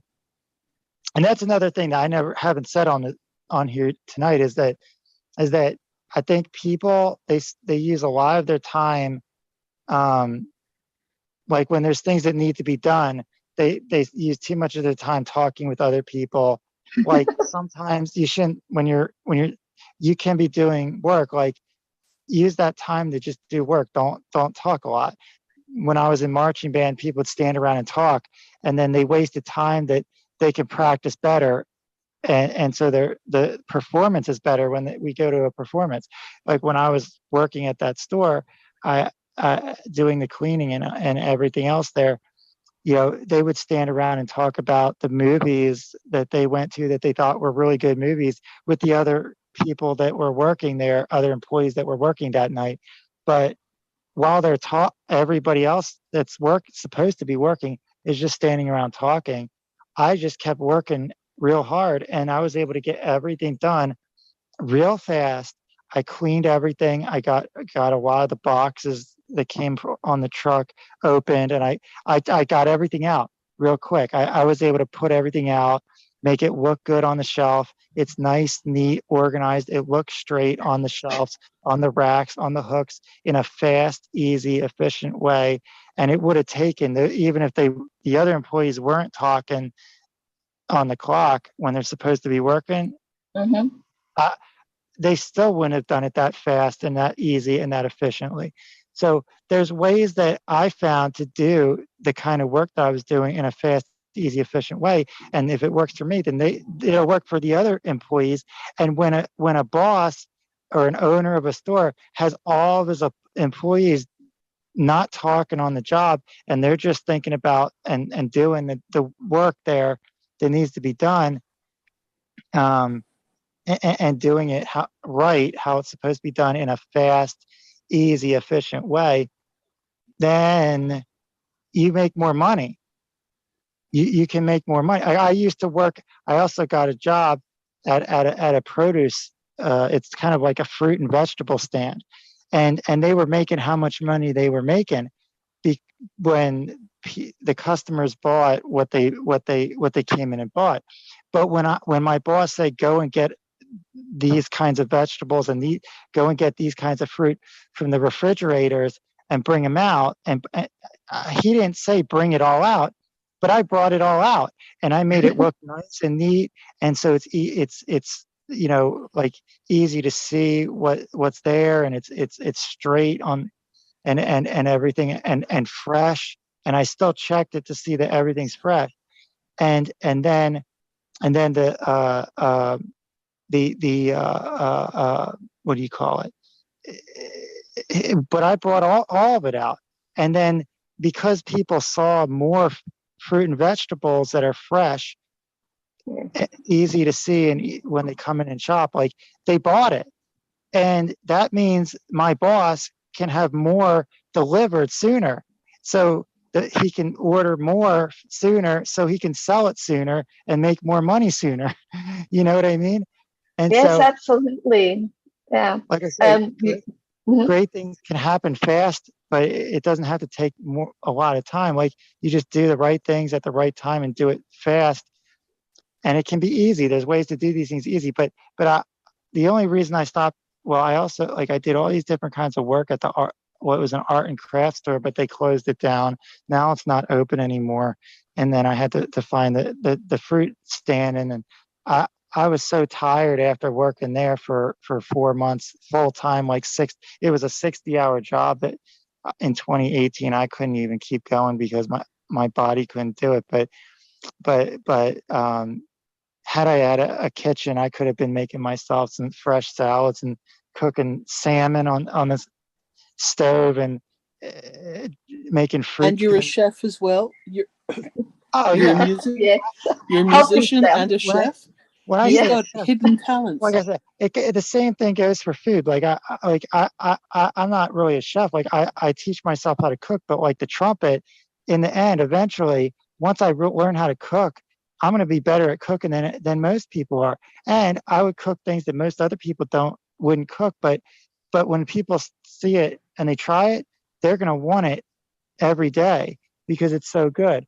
And like I learned how to do better things and learn better ways of doing things by experimenting, by making mistakes, and then I'm able to do really great things, like make food that everybody really likes a lot, and that everybody wants. Mark, thank you. Yeah. I think I'm going to say thank you to Tina as well. Again, All you're right. showing us your good, incredible qualities. We've got 5 more people to ask you a couple of questions. Are you all right with that? Yes. All right. So the next person, Tina, thank you. The next Thank you, person is going to Robin. be Thank you. Roger. If you would like to unmute yourself, please. And we're going to wrap this up at 11 o'clock so that Mark doesn't get tired and everybody can have a high that we're leaving on. So please gear your questions accordingly. Thank you. Thank you, Jean. Thank you, leaders.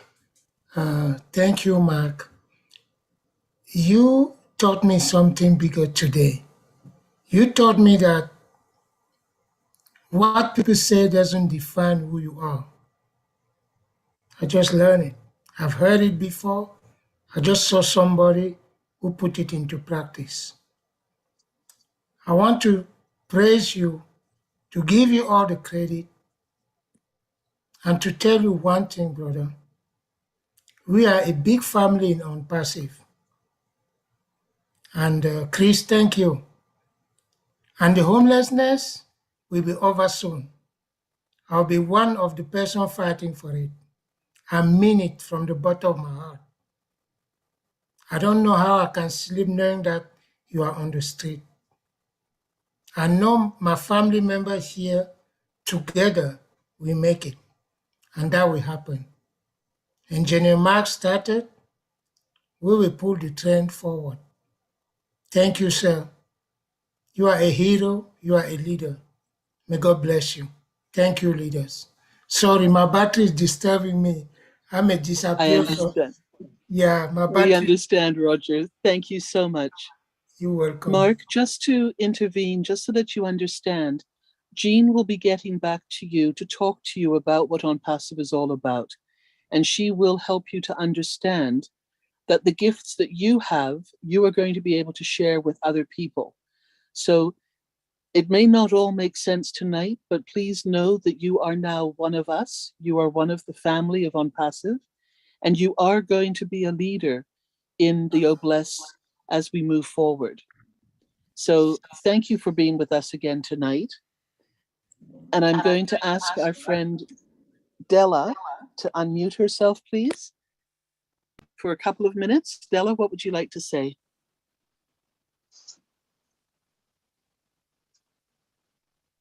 Della, please unmute yourself.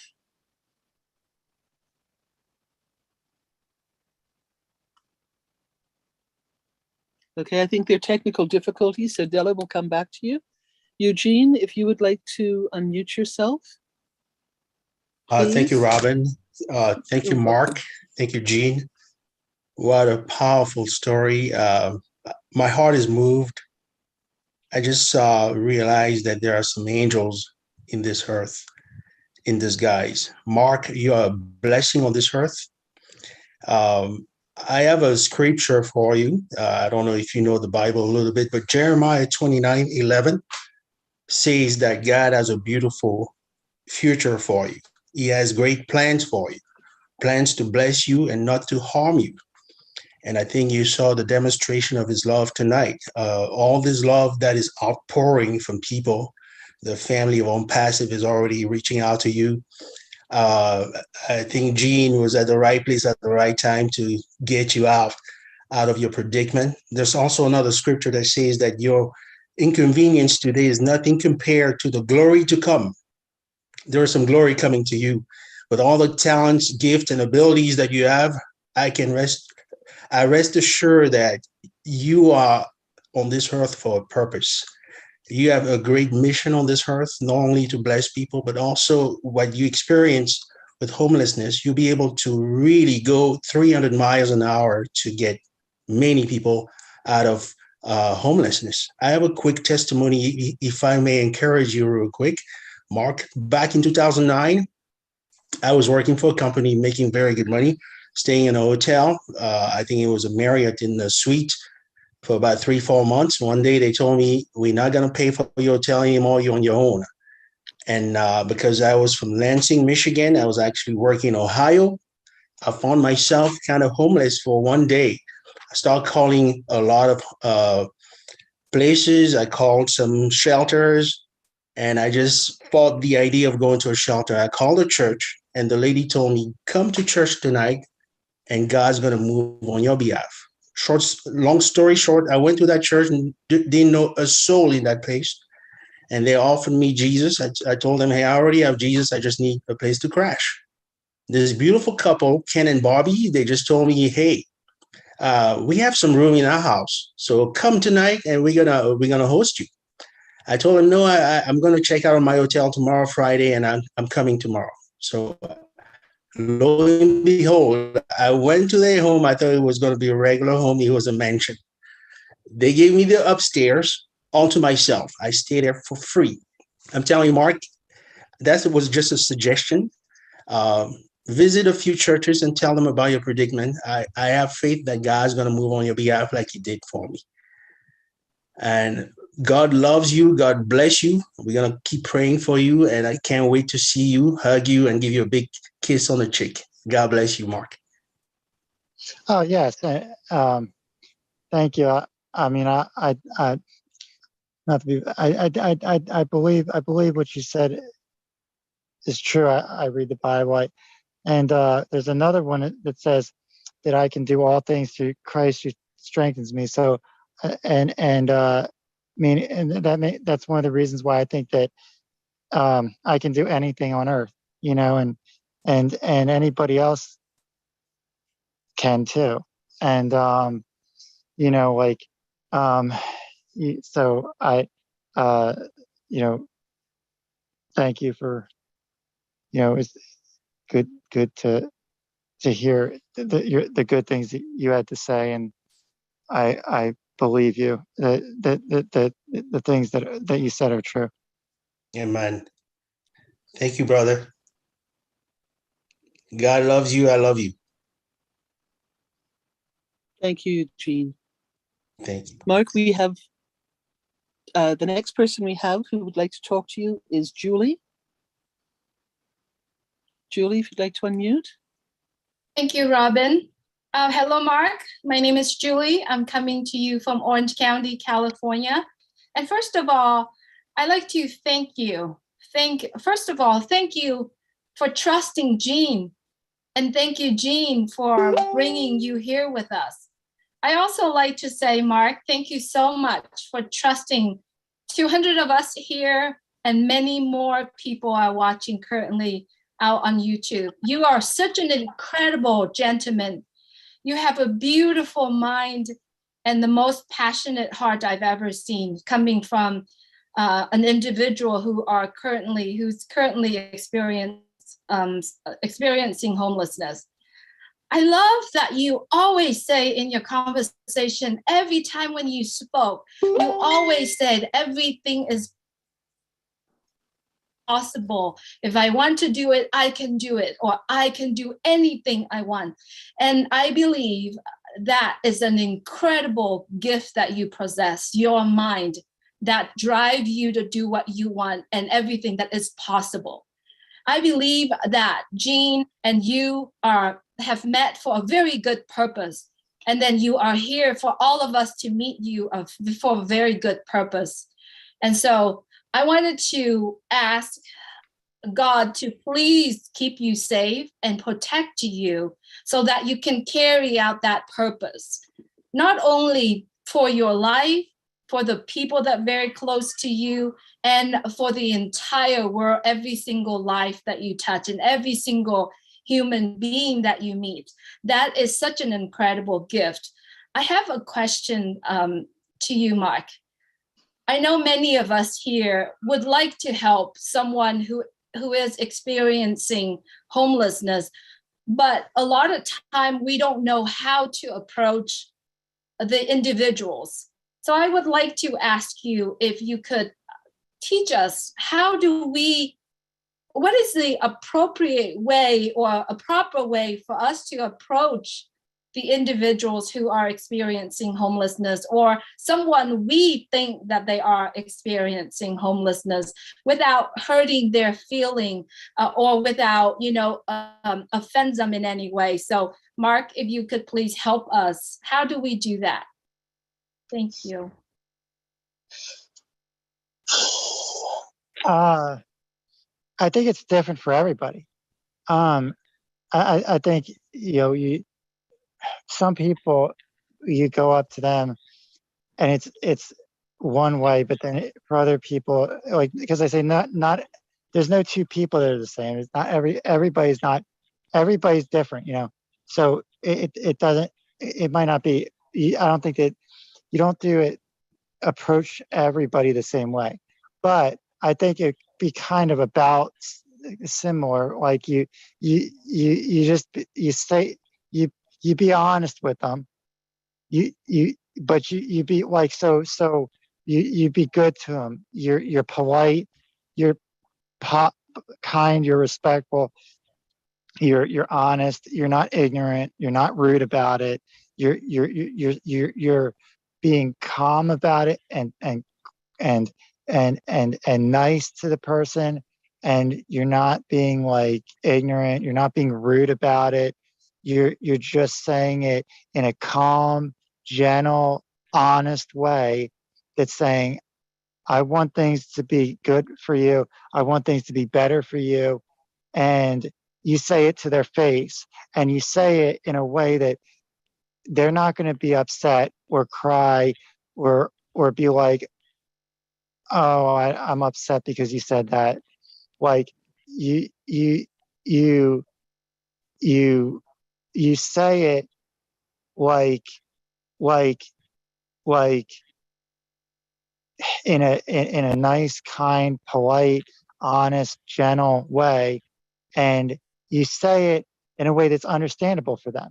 Like people with autism, like people that have autism, it's easier to say it to other people that have autism because in a way that's understandable, because you already know like how to say it because you have autism. Like I've talked with other people that have autism, and they think similar to the way I think. They think, kind of not completely the same way that I think, but they think a little bit like I kind of well, like in a similar way to the way I think, because they have autism or they have Asperger's, and that makes it easier for me to say something to them because I just know how to say it in a way that they'll understand it. and again, being calm and quiet and, or being, I mean, calm and gentle and polite, kind, you know, not being ignorant about it, not being rude, not having an attitude, like, you know, being just, you know what I mean? Being honest, being respectful. And they probably feel like they're being treated really good when other people are going to mistreat them about it. Like most people, when they see something that's not how they think it should be about somebody else, they're going to react in a way that's mistreating that person. But I think more people, like, they should treat that other person good, and then and when that other person is treated so good, they feel like they're being treated good, and they know that most other people aren't going to treat them good, so they believe that what they're being told is going to is going to work, and it's going to be good for them, and it's going to make things better for them. Thank you, Mark. We appreciate you so much for your time being here with us. And may God bless you and keep you safe for you to be able to carry out the purpose for you being here. Thank you so much. Thank you, Robin. Thank you, Julie. Thank you, Mark, for helping us with that. Della, if you would like to unmute, and then Willow, we saw your hand up. Would you speak after Della, please? Thank you. Della, please unmute yourself. Hi, Robin. Hi. I miss you. It's been a long time. Mark, can you see me? Baby, can you see me? Yes. Yes, Della. I love you. You're my son. I have an amazing son like you. I've been taking care of him for 19 years. And you may be happy listening to you. It's just the same. And I want to talk to you after this. I can be your mom. I can be your Oh mom. my gosh. I can be your mom.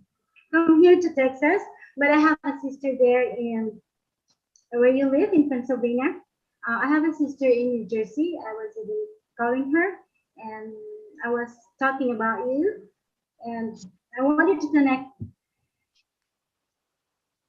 Okay. Wow. Oh, my camera is. Oh no, I just lost mine. Okay, hold on, Mark. I'm serious. Okay, I'm serious. My son is 19 years old. You are the same. And you know why I'm like this? Very happy. I'm looking and healthy because of him. Because of him. I do my best to give him a good example. I've been taking care of him, and it's not negative, but he is the reason why I got divorced, because all my time, all my love, my energy is with him. And I want you to say hi to him. You mind if you are gonna say hi to your brother? And he just came from the gym. He is very, very, very like you. He's so conscious about his food. And thank you so much. May I ask a question? If you don't mind. Yes. Do you have ADHD? I'm sorry, do I have what? ADHD, because I always tell him I don't say he has autism. I always say he's special, and he said, "No, ma'am, I'm amazing, I'm not special." So there's really a lot of things that I want to talk to you. Lately, he knows how to drive without practicing. You're intelligent. You guys are really, yeah, you do things, and I believe you are very positive. That's why you are very positive. You don't feel bad. You don't think bad. That's why you can feel powerful. I'm always at my son's back. Yeah. I'm sorry. I had to turn my volume up. Do I have what? You didn't hear me? Do you have Mark, yeah. She would like to know if you have ADHD. Yeah. Oh, attention deficit disorder. Yeah. That's right. Attention deficit disorder. Well, Um,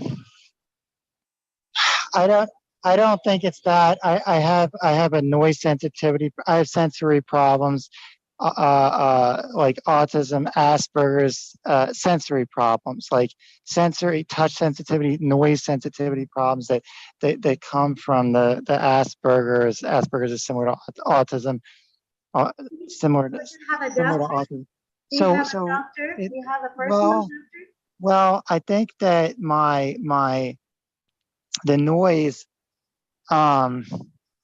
is something. It used to be a distraction. The noise used to be a distraction, and I couldn't concentrate or focus on the things I need to do.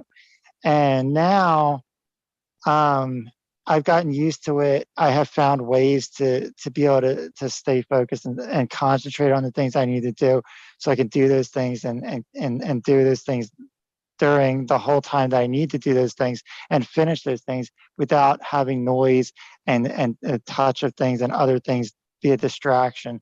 I don't, other things don't, other things don't get my attention anymore. And I don't pay attention to those things, other distractions anymore. So, there's things that I found that work for me that I can do that make things that were a distraction not a distraction for me anymore, so that I can do the things that I need to do during the day. Thank you, Mark. Della, thank you so much for your time with us as well this evening. Thank you so much, Mark. Willow. I need to talk to you.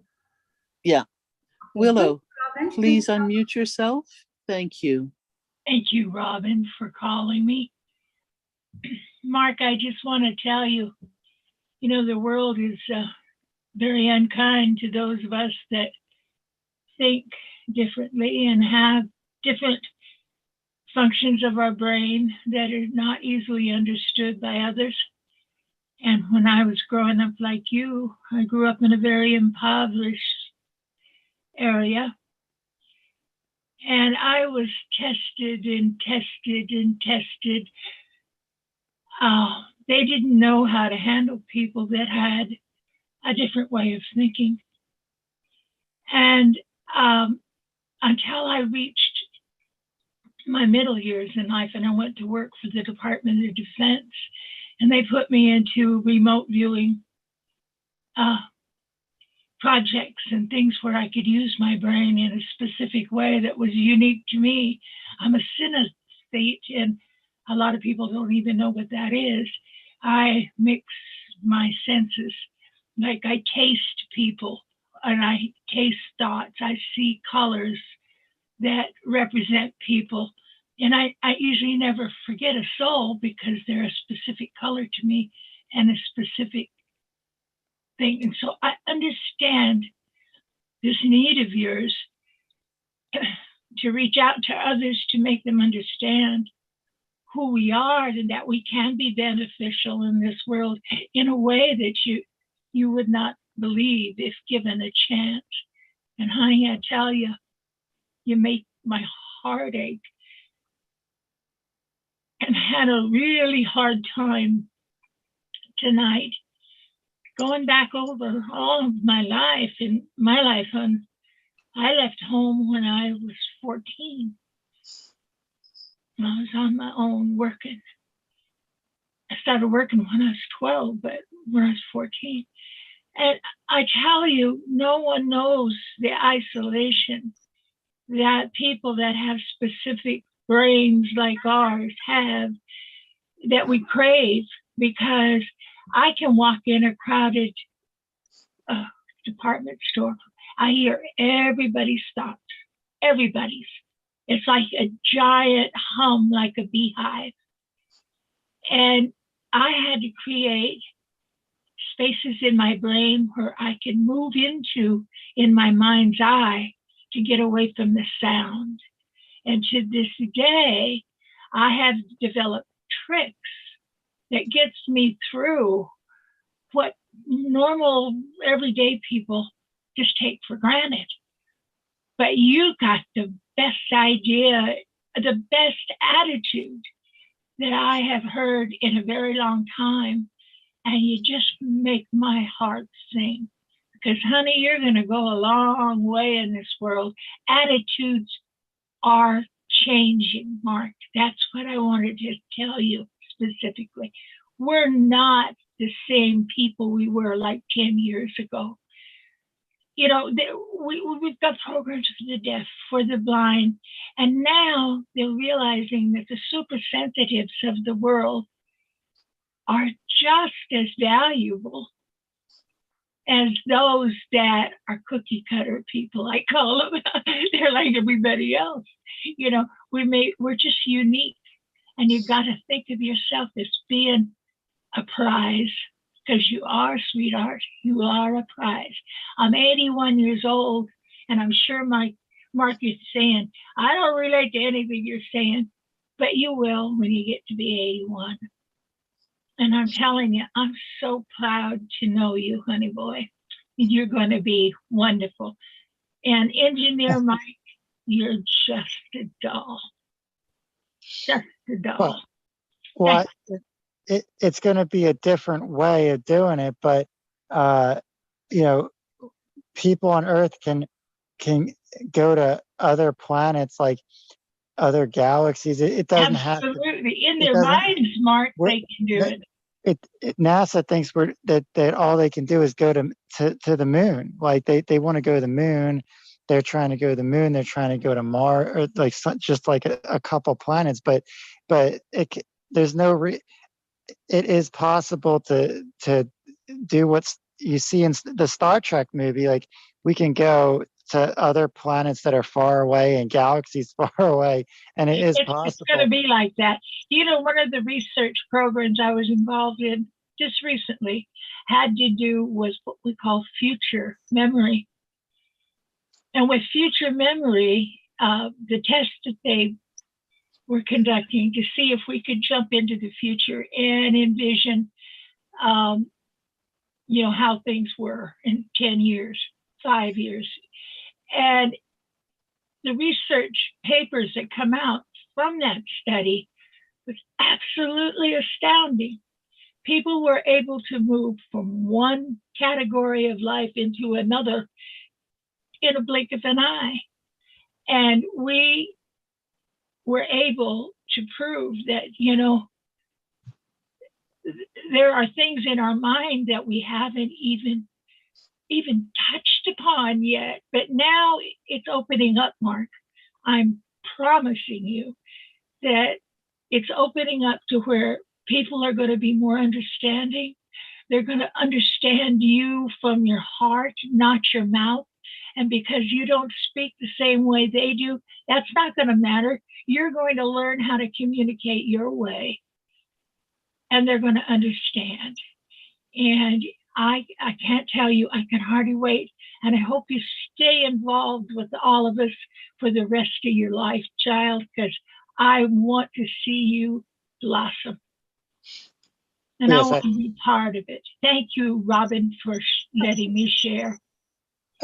I think there are a lot of people, they wish they could go back in time to fix problems that were created, like after the problems are created. But why not do things to prevent problems from being created, so you don't have those problems, so that you don't feel like you wish you could go back in time to do something to prevent those problems from being problems and that existed. So I think most people on Earth, they do more complaining and being upset about the problems that are on Earth that were created already than they do things to prevent new problems from being created. Absolutely. And one other thing is, like, you know, most people, they don't feel like they need to do it now. Like there's like a sense of urgency to do great things now. Like, you know, tomorrow is not guaranteed. And so people go 5 months, they go a year, they go 5 years. That's a lot of time. But all it takes is and they're like, eventually they're thinking they're going to do something big or something real good. But in one day, anybody can do anything great in one day if You they bet. know how to do it. Even if it's a creative way of doing it, it's a different way of doing it. They can still do it fast, quick, easy, efficiently in one day. And tomorrow's not guaranteed. And like tomorrow, people are going to wake up and they have a whole day of a chance to do something great, but they're not going to feel like they need to hurry up, like they have a sense of urgency to do it and do something great. And then they'll go a whole week, you know, they'll go a whole month, they'll go a whole year, 5 years of time, and that's a lot of time. And then they're like, well, we'll do something, we'll do these great things. But the way I think in my head is, it doesn't have to take a lot of time. I was told that to fix problems, to make great things happen, it's going to take some years, it's going to take some time, it's going to take time, you know. But it doesn't have to take a lot of time. There's ways that you can do things, so you do fix problems, so you do great things fast and quick and easy.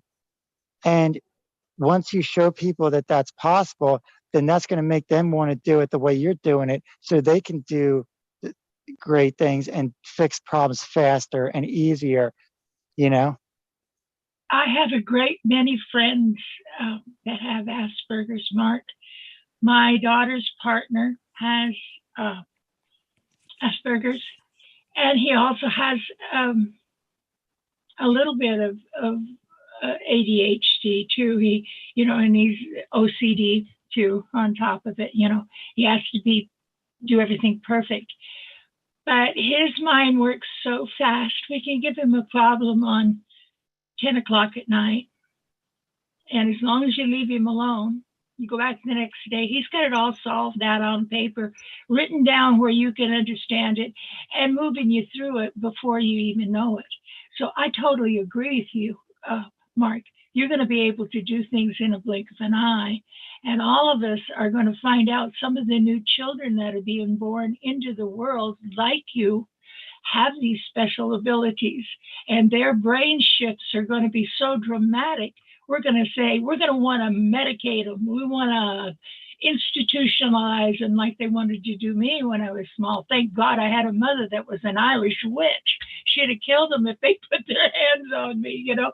But there were a lot of people that were that fortunate. Native American children were just unbelievable. But anyway, as I'm saying to you, I got to get off here, and you do too, because they're going to throw rocks at us pretty soon, Mark. We could talk all night. I want to tell you, you're a blessing to all of us tonight. We were looking for ways in our hearts to help. And here God handed us through this lovely, beautiful woman that sings like an angel. And we are really blessed. And blessed it's come to pass. It's come to pass right here tonight in ways that we didn't even fathom it would. And all because of you and your generous heart and your bravery. You had to face all of us. And God love you. You did a fine job. So thank you, Mark, darling. Thank you, Willow. Thank you so much, Willow. Mark, thank you. Chris, this is your show. So you give us a send-off, and then I will close it off after you. Technically, it was Mark's show, but Mark. Yeah. Thank you, my brother. And I'm calling you my brother. I'm calling you my leader. You picked me up. And I want all of you real quick to listen to what Mark just said. People that are complaining. Do you hear Mark complaining about anything? When you wake up in your warm bed, go to your warm bathroom, running water, you're walking on your two legs, seeing with your two eyes. I don't want to hear a complaint out of any of it. I'm saying that in a harsh way. Mark, thank you for showing all of us what life's about. No matter what the situation, You faced it. You taught us a lot of things. And I'm looking forward to making very good friends with you. Gene, my hat's off to you because I definitely believe God put you guys together for this reason. So welcome. Robin, back to you. Thanks for all coming. Thank you, Chris. Mark, my last question to you is, are you able to see the screen? Are you seeing everybody on your camera or the device that you on, or are you just listening to us? I can see one at a time. I can't see everybody at the same time, but I can see one person at one at a time. Who is all talking. right. Yes. Then I'm going to say, on behalf of everybody here tonight, the biggest thank you, the biggest gratitude of emotion that we are feeling, that you came on to talk to us and to open up and show us just how magnificent you are. You will never, ever be alone again. And Jean, thank you so much for saying hello, for talking to Mark, and for bringing Mark on passive to Obless to us this evening. Out of respect for Mark, I'm going to ask everybody to stay muted, but I'm going to say on the count of 3, if you would please clap your hands as a standing ovation to say thank you to him. And Mark, you will see the person on the screen doing this. I will ask Chris to unmute himself and clap quietly, but just say, hello, I'm here, so that you can focus on a person on the screen. And he will be representing the 200 people plus who've been on here tonight listening to you, and representing the hundreds to thousands of people listening to you on the streaming. We look forward to welcoming you back. Any webinar, any Obless webinar, and you will be a founder very soon and sharing in all of this with us. Thank you for your time tonight. Thank you for opening your heart, and thank you for trusting us. Chris, please unmute yourself. And we're standing for you, Mark, saying thank you. Took the pins off, Robin. He should be able to see all of us now. Mark, thank you.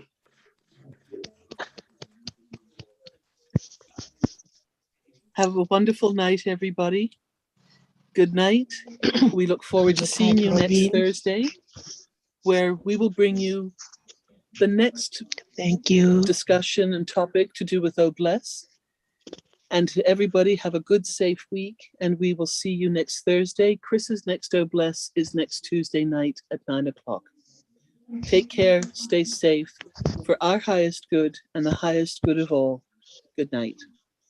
Tomorrow, 1:30. 1:30 tomorrow, guys. Good night. 1:30 ET tomorrow. Big show. Thank you, Mark. Good night, everyone. Bye. Thank you, Mark. Good night. Thank you, Mark. Bye, Thank you, Mark. everybody. Love you, Mark. Good night, everyone.